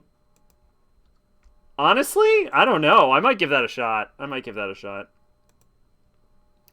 Megaton Q Musashi. There's a lot of mech anime for some reason. I don't... Remember how I said mech anime is dead? Well... let's see. In ordinary town, there are people who live peaceful and fulfilling life, but they don't know that this is false peace, the untold truth. The Earth has already been destroyed. Oh, get fucked, Earth. It's a good movie. Feels longer than it needs to be. Didn't need to be 2 hours longer. Long. It's basically a 2-part episode, but the movie budget. The best part is Spike fighting with the broom and the music. 99% of the human population has been wiped out by mysterious alien force from outer space. The enemy, named Directors. Eventually, a large hole was drilled in the earth and terraformed into a suitable environment for aliens to live. Humans have no choice but to hide in shelters to escape their eyes. Waiting for the day of resurrection, which they do not know when it will come. The inhabitants of the shelter, Ixia, have had their memories of the day of destruction erased and live a normal life without knowing anything about it. However, some of them, the chosen ones, have become pilots driving robots called Rogue and fighting against aliens. Today, another new pilot is selected. Source, Crunchyroll, edited. I like the implication that the Crunchyroll description of this was so shitty they had to fix it. Alright, Digimon Ghost Game. There is no information about this. It's just a Digimon thing, and we all know how I feel about Digimon. Apathetic. Alright, moving on. Card Fight Vanguard Overdress Season 2. The main character, too dressed, needs to take all of his clothes off. Only way to make us happy. Does anyone care? It's fucking Card Fight. 2021. I definitely read this already. Moving on. Wachi Primagi. This is just color vomit. Look at that. That's color vomit. This, if you want to know what over design looks like, this is over design. What about the best Mon series? There's a new one coming out called Ghost Game. There you go. Look at it. Look at this fucking color vomit. Part of why I think Bebop is so popular is because it's super westernized. Like, it isn't a bad thing, but I definitely think that's... Yeah, probably. It probably helped it catch on in, like, the 90s. The new series of the Pretty series. The what series? Conceptual motifs of song, dance, and fashion also adds to the theme of magic. Middle school first year, Matsuri Hone loves festivals, and she dreams of one day being able to star in Pre-Mage, a magic-like form of stage entertainment born from song, dance, and fashion. That day arrives when the hyper-spirited, troublemaking musician Mayamu arrives from the magical realm and scouts Missouri for Pre-Mage.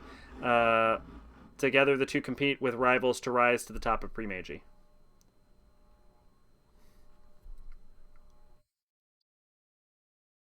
I don't think this is related to Precure. But if it is, what the fuck happened to Precure? Let's see. Mute King, the Dancing Hero. What a fucking title that is. Set in a city modeled after San Francisco in the 1980s, hey, I was in San Francisco in the 1980s, has transformed into the hero Mute King and is fighting against evil aliens for some reason. Such a cheerful hero returned in 2020. Sci-fi hero, love comedy, Mute King to dancing hero, singing and dancing with pop music. My favorite part about the description of this anime is I didn't add the for some reason. That was just in the description of this anime. I like Aurora's design. That's actually kind of cool. I mean, I'm not going to watch a fucking Super Sentai show, but... Chick Nip Dancers. What were you doing in San Francisco in the 80s? A lot of cocaine, if I'm being honest.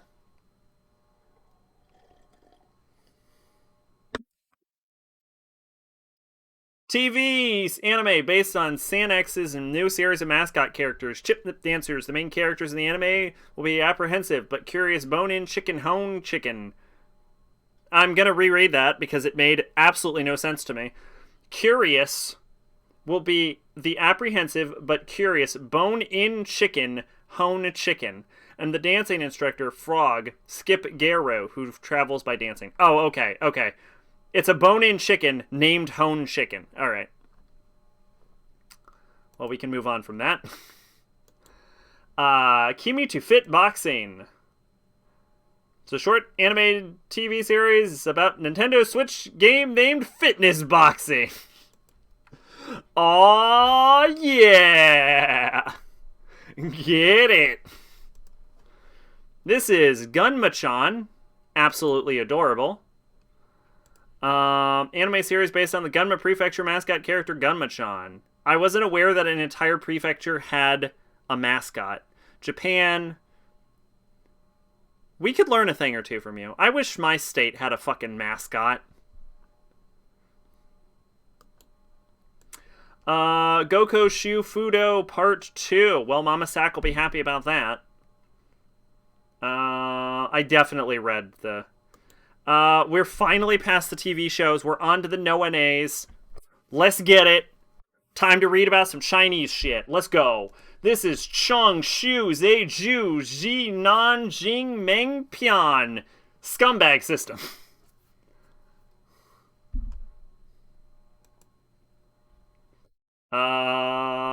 Which I already read about. See you later. Bop bop.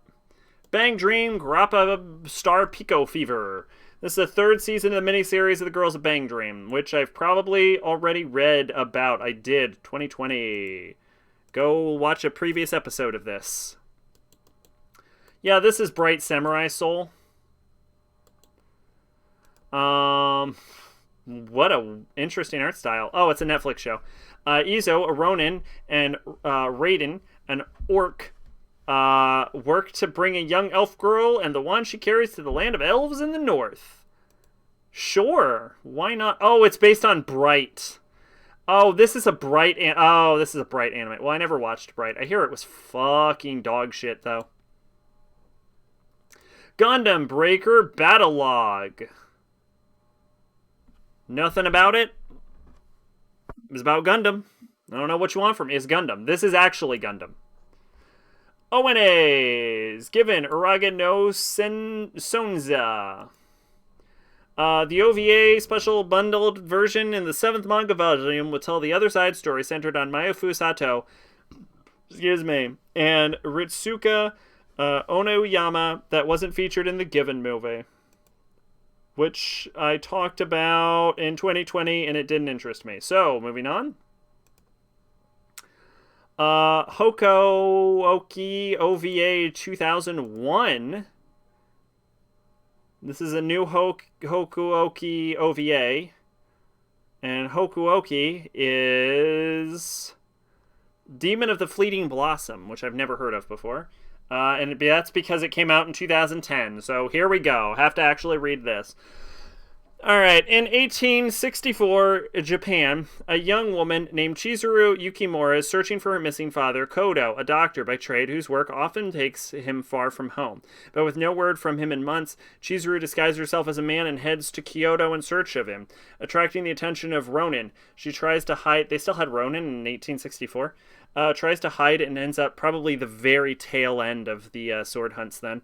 Tries to hide and ends up witnessing a horrifying sight, the Ronin being brutally murdered by crazed white-haired men. In startling turn of events, members of the Shinsugumi arrive to dispatch the creatures, but Chizuru's safety doesn't last long, as this group of men tie her up and take her to their headquarters, unsure whether to let her live or silence her permanently.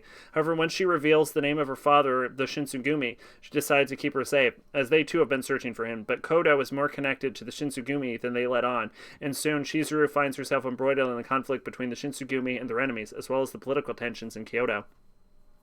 It's a dating sim game? Oh, interesting.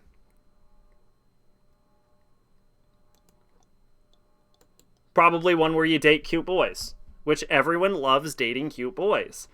Okay. Otome wa Boku ni Koshiteru Twinkle Stars, the animation. I actually have to say, I actually like these girls' dresses. Um, Hisoka was an orphan who was raised by Yukitaka, the present head of the worldwide Jinsei Corporation. With the help of his right-hand man, Daisuke, he was adopted for the sole purpose of working both publicly and secretly for his daughter, Orihime, who was next in line to inherit the business. That's why he did not hesitate when he was asked by Yukitaka to attend the same school as her and serve as her bodyguard in secret. The problem was that her school was a refined St. Cyril Girls' Academy, which was closed to boys. He didn't know it at the time, but it would be a major turning point in his life. Turning point how? Oh, it's a romance. Turning point how? Are they going to get together? Is he going to find out that he enjoys dressing as a girl? What's going to happen? I don't know. I'll find out, I guess. Jujutsu Kaisen Zero movie. Why do I already have... Oh, I don't have this added. I'm absolutely insane.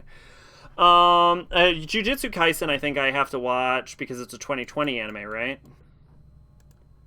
Yeah, it's 2020 anime. I hear this is actually a really good shonen series. That's weirdly not been dubbed, I believe? Oh, no, Keiichi Tang. Oh, I guess they did dub it. Okay. Let's see. Yuta Okutsu is a hunted. Ever since his childhood friend Rika died in a traffic accident, her ghost is stuck with him. But her spirit, they probably started, I might have watched it, they probably started dubbing it recently, because if I remember correctly, when it was getting released, it wasn't getting dubbed, so... And then it probably caught on, unexpectedly popular, and then my guess is like Funimation probably picked it up. That's my guess of what happened. Because I think I remember it wasn't being dubbed when it was first. Yeah, it doesn't even have a licenser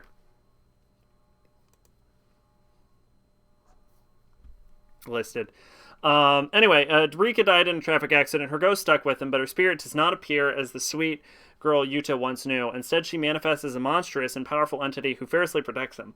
Unable to control Rika's violent behavior, Yuta is helpless to stop the bloodshed that follows her brutal vengeance. As a result, when apprehended by Jujutsu sorcerers, the secret guardians of the world trained to combat forces like Rika, Yuta wishes to completely isolate it so that no one else can get hurt.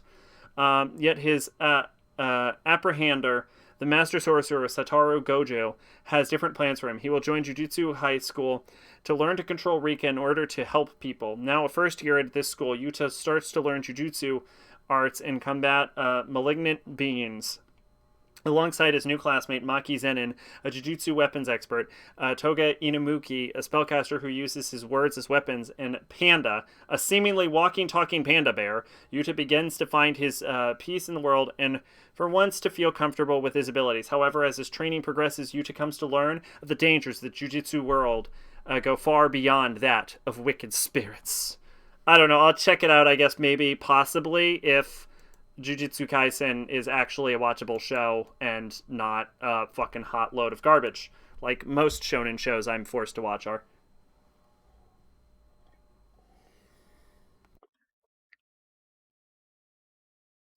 All right, Sword Art Online Progressive, Hoshinaki Yoru no Aria. Sword Art Online movie Progressive. Aria. Oh, this is the first Progressive movie! Oh, yeah, that's right, they were doing Progressive.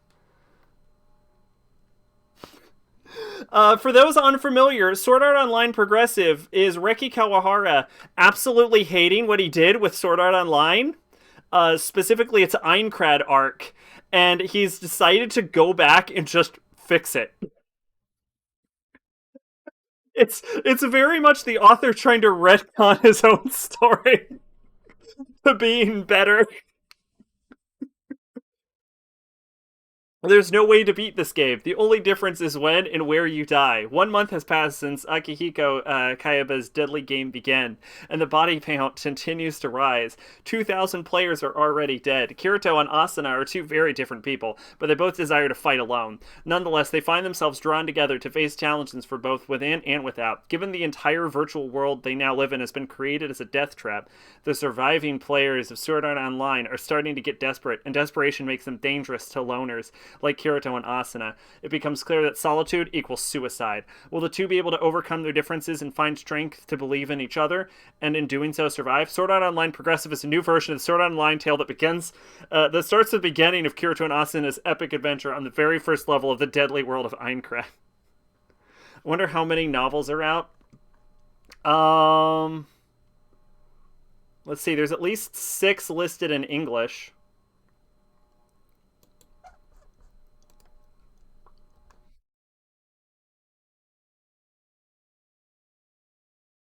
This person says they've read 22 chapters, but why are ratings decreasing rapidly? Oh God. Apparently he was doing great and then it just got bad, maybe. I'm actually gonna see this. Hold on. Why are ratings decreasing rapidly?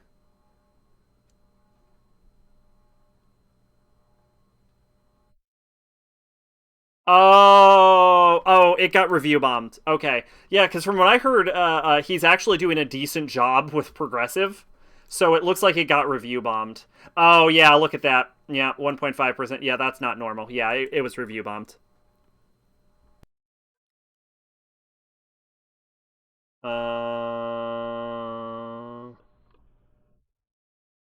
Wiki.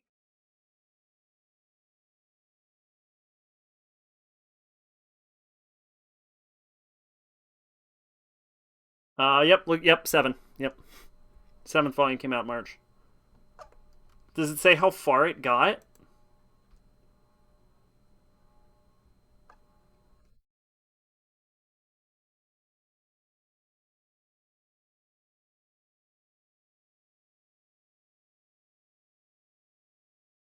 Oh God, they're yeah, it's not very far if they're still wearing this. Oh no, this is from the anime. Okay.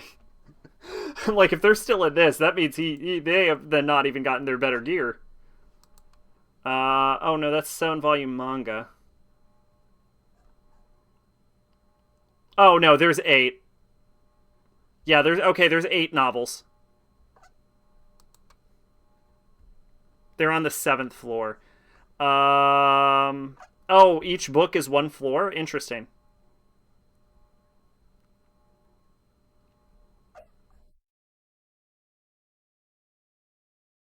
So he's gonna make 50 of these fucking things. Yeah, the manga has 7 volumes. The novels have at least 8. Okay. The 8th one came out in June.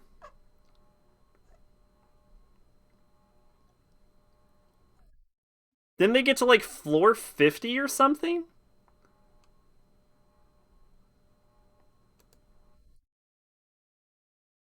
Where did Gleam Eyes go down?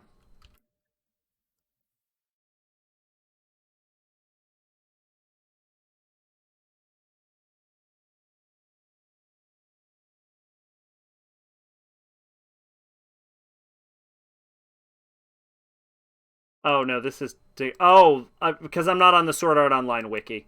That's why I'm not finding Gleam Eyes.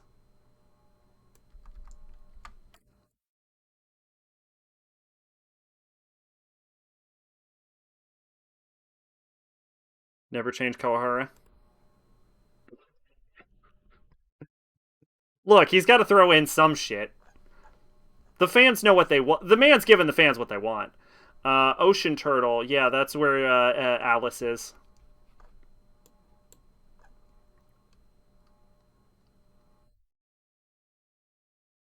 Um, 2020. Progressive. Blah, blah, blah, blah, blah, blah.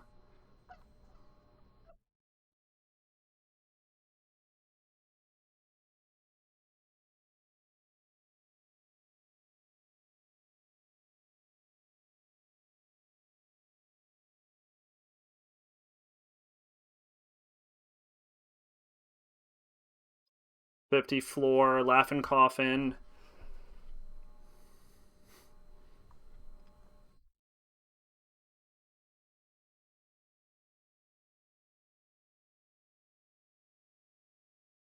He actually doesn't need to get all the way.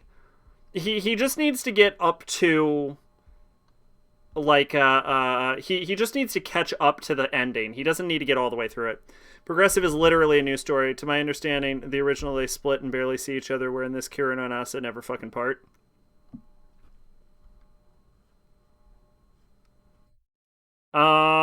No, because they have a history with each other in the time skip, so it's clear that they were together, even if they did split off at one point. Because she ends up joining the guild at one point, which might have actually been the point of contention that split them apart.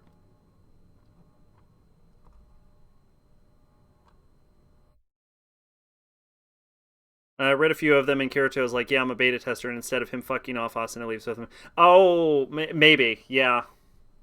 Maybe it is different. Like I said, I think it's him trying to retcon his own fucking story. um.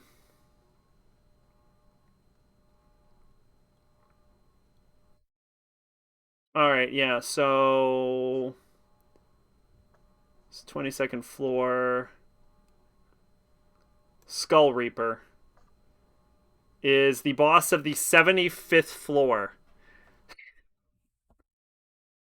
So he's got quite a few novels to write. Anyway, what was I talking about? Oh yeah. Yeah, I'll watch the Progressive movie. Sounds interesting. I've actually watched most of Sword Art Online, and I don't hate Sword Art Online as much as most people seem to. Now that I'm not Team Baby, I can actually fucking set up a proper romance. I actually said this before. I actually appreciate how fast they get together. Like, I've seen so many romances that the will they or won't they thing where they like try to be like, oh, are they gonna get together? Oh, I hate that part now. I can't fucking stand it. I hate it when fucking series just fuck around like that. The fact that Sword Art Online was like, fuck it, let's get married. I'm like, thank you. Thank you for not wasting my fucking time. I love it.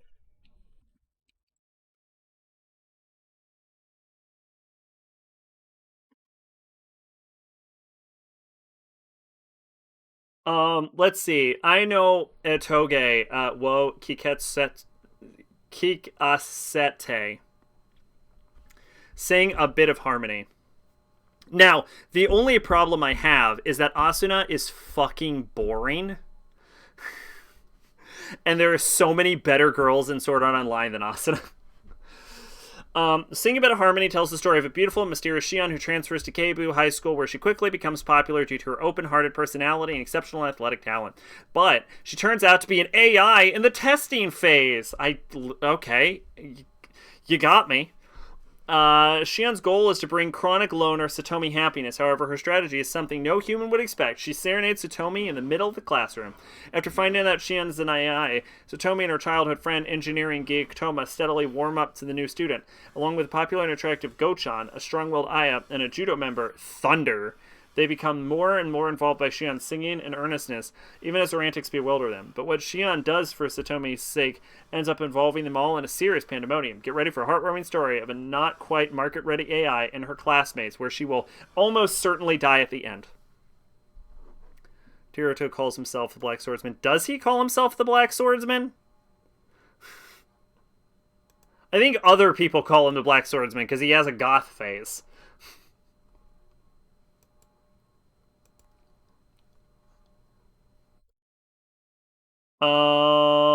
What the fuck is this? Covers the Spain arc of the manga. This is Dakuratai Otoko 1 I ni Oda Sarate Imasu movie Spain Hen.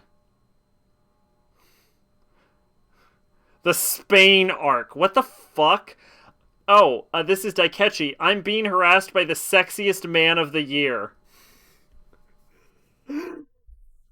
All of the side characters in SAO aren't in progressive. The samurai dude, yeah, he's not there. Oh, what the fuck? The side characters are like the best part.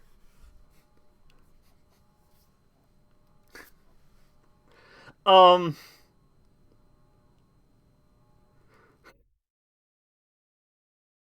I'm sure this is a boys' love series, but everything about it is fascinating to me.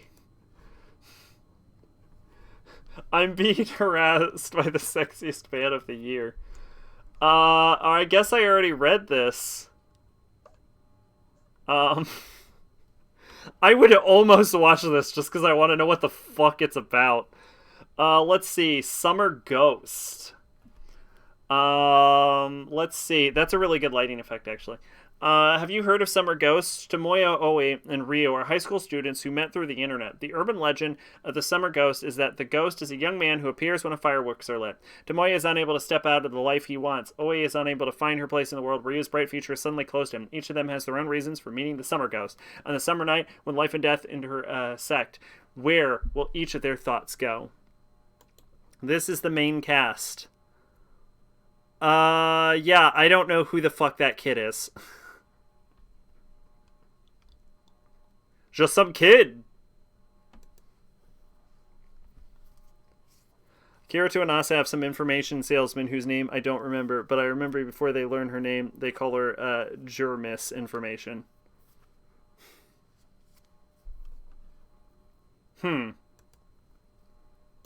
Well, I'll give it a shot anyway.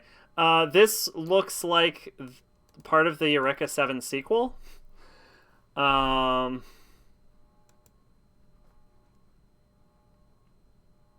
That I actually hear is terrible. No? Wait, what is this? All begins the story that was left untold, the earth-shattering incident where Renton's father disappeared. With a mysterious pilot Eureka by his side, only Adrock Thurston could undo his own mistake, sparking the event that changed everything and earned him the title hero. Now, 10 years later, Eureka lies in critical condition as Renton leaves the crew of the Gecko, but when he finds himself in the care of his hero, and the care of his father's old friends, he has a choice to make. Either stay with the loving family he's always wanted, or earn the love he seeks. What the Oh, is this like Eureka 7 rebuild? Her, gotcha. This is yeah, this is like Eureka 7 rebuild. Okay, interesting.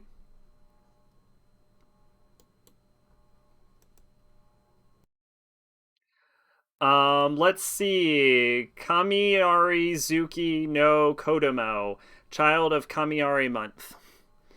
This is a story of 12-year-old girl, Kana, born as a descendant of the gods. Her family has a mission to deliver offerings from all over Japan to the gods gathering in Izumo. Although Kana's mother was complete the mission, her passing prompted Kana to finish the task, hoping she could reunite with her dead mother in the gods' land at the end of her journey. Okay, it sounds interesting enough, I guess. Hey, Sec, the information salesman is like the most entertaining character. Let's see. Late night. The completely nude Austin emerged from the bath. Hey there, lover boy. Okay. I'm not entirely sure what's going on in this panel, to be honest with you.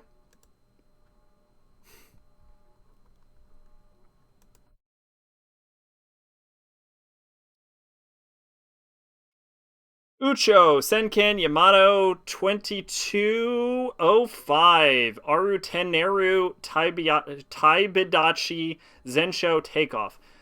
There's no synopsis, but this is fucking Battleship Yamato, which is like so old. Like, so very, very old. Like, it predates Star Wars. I think. I'm pretty sure it does. 1974. Yeah. When was Star Wars? 79, 78?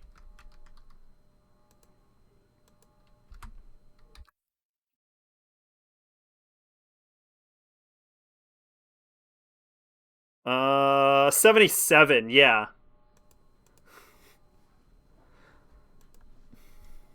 All of her information is bullshit. That's the gimmick. Oh, okay.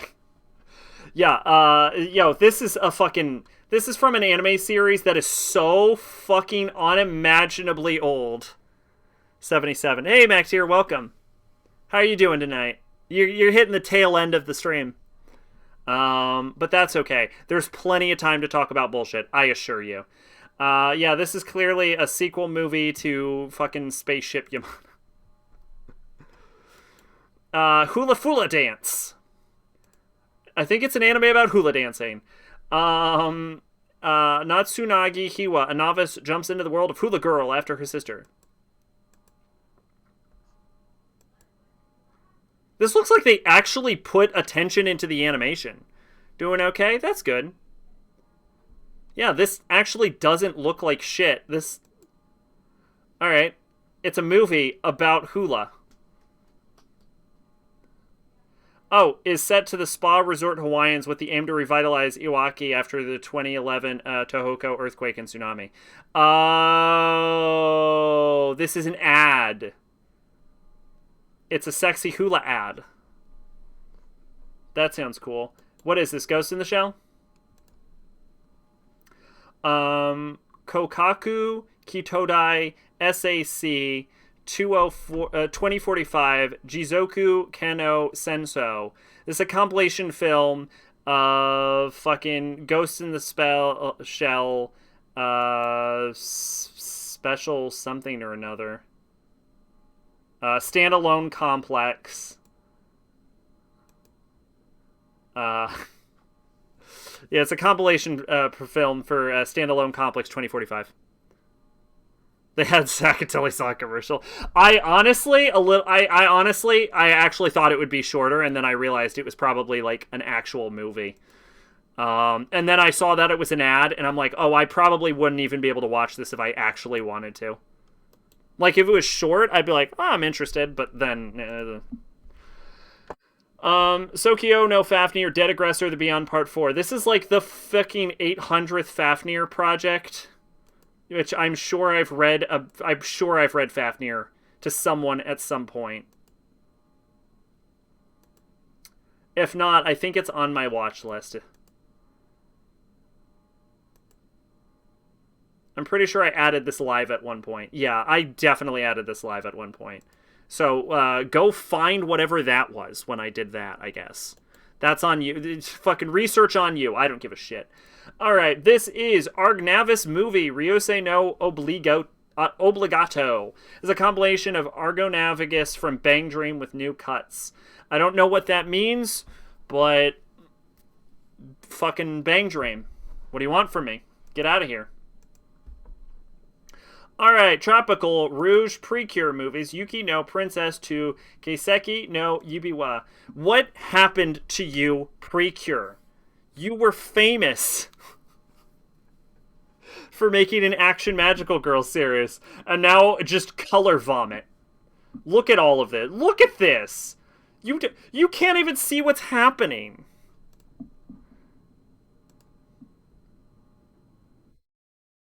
Story takes place in the wintry lands of Shinashia with Manatsu, the others invited to the land by Princess Sharon. But as they arrive, a mysterious monster attacks Shantia and is closed off to outsiders. No, okay, see, okay. I think the proper term is wet dream sack. What was? What? When did I say wet dream? What? Oh, paying dream. Oh, I gotcha. All right. So hold up. Because I want to show you why I fucking complain about Precure every time it comes up. All right. All right, here we go. This is Precure 1. Alright, this is the original Precure. This is Tropical Rouge Precure movie, Yuki no Princess to Kiseki no Yuba. What happened to this fucking show? How did we get from this to this nonsense? Oh, Precure, what happened? Look at this! It was like a totally normal magical girl show. Well, okay, it was a totally normal action magical girl show. And then color vomit.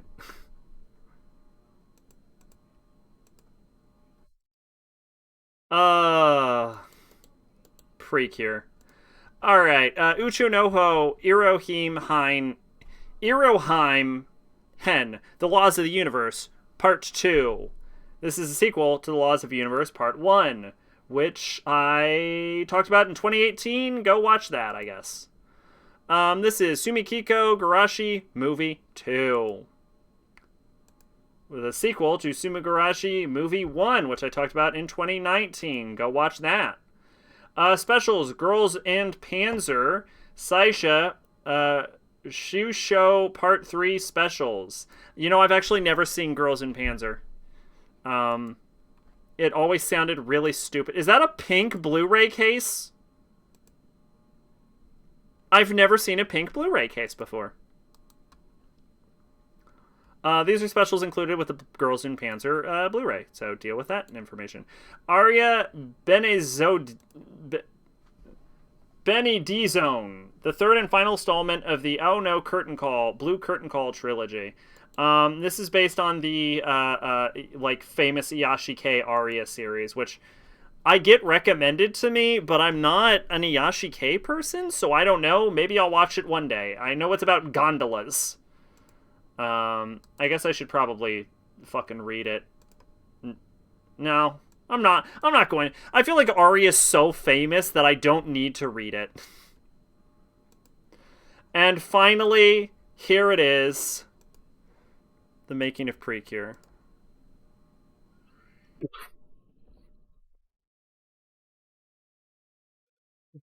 Yeah, that's modern Precure for you. Oh, my monitor turned off. Oh, my monitor's back. Okay, Magia Record, Maho Shoujo, Madoka Magica Gaiden TV, final season, Asaki Yume no Akatsuki. Okay, what I will say is, today we had the first ever time I've ever seen an anime title be so fucking long, it required 2 lines to write. And now we've seen a second one. But it's not as long as the first one. Magia Record, Puella Magica, Madoka Magica Side Story Final Season. This is clearly the sequel to the thing we talked about last season, which is Side Story Eve Awakening. We did it! We did it! That is summer 2021 and fall 2021.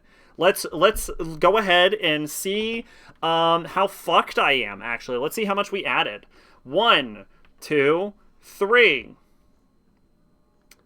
4, 5, 6, 7, 8, 9, 10, 11, 12, 13, 14, probably 15, let's be honest, but at least 14.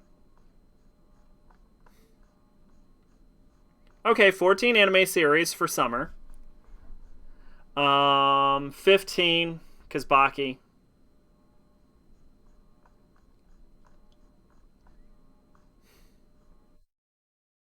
A bunch of Chinese shit. I guess summer is the Chinese season.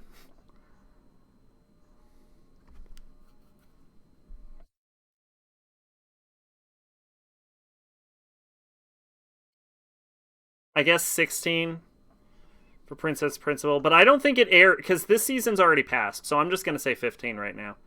I think that'll air when it airs. Yeah, about 15 entries for summer, and then for fall we have probably I'm probably gonna watch that. So we'll say 1, 2, 3. 4, 5, 6, 7, 8, 9, 10, 11, 12, 13,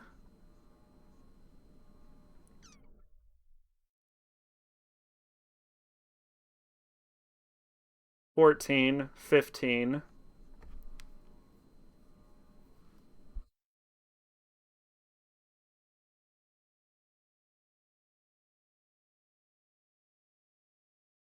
16, but that says that only has one episode, so that'll be a quick watch. 17, but that's a movie. So it's only 15 series. Yeah, so about 16, 17 entries, 15 series, so about 30 series got added. That's actually less than normal. I guess it was a pretty weak session. But anyway, this has gone on for long enough, and I need to smush some stuff around. How long have we been? How the fuck are there 5 viewers? Hey everyone, how you doing? Yeah, I need to move some stuff around. How long have we been going? We've been going for 3 hours, 40 minutes, because we love you. I love you all too. This is the worst thing I make, though. I think we can all deep down admit this is the worst thing I make. But yeah, I've been going for 3 hours, 40 minutes. My voice wrecked. I thought I'd be the only one. I thought you'd be the only one here, too. My voice is wrecked. I need to rest it. John, you said you're at work, so no Dark Souls tonight. So I will be seeing everyone Monday with more Undertale. It's great background noise while working. Yeah, I guess I'll be seeing everyone for more Undertale on Monday. Hopefully everyone had a good time. I did, despite the fact that my voice is bleeding now. I'm on vacation all next week, so def next week. Okay, cool. And then next week is also, I think the last week before the podcast, right? Let me just double check on that. Yep, last week before the podcast.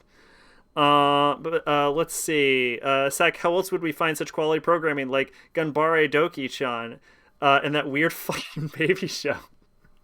It's true. I am the only one I know of who just straight up goes through the list and goes, what the fuck am I looking at? But yeah, I had a good time. Hopefully everyone else did too. I need to not talk for the next year because I'm probably bleeding. On the plus side, we don't have to do this again until winter. If I can even stream in winter. I guess we'll find out how that goes. But yeah, thanks for stopping by, everyone. Hope you all had a good time. I've said that 18 times in a row.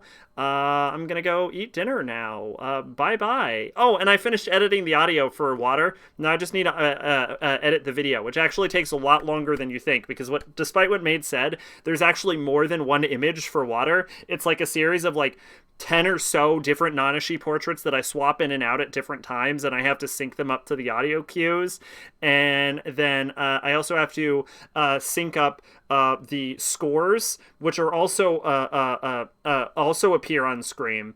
Sometimes change background lighting, and also have to resize anime portraits in the background to be an appropriate size. So it's actually more work than you think. It's not just I slap 3 pictures onto the screen. It can actually take an entire day of just pure editing. It's not the most editing. Editing video takes a lot more effort. Don't pretend. I'm not going to pretend it doesn't. And that fucking Nejima video took like months to finish. But yeah, editing video for an episode of Water is actually more effort than you might expect.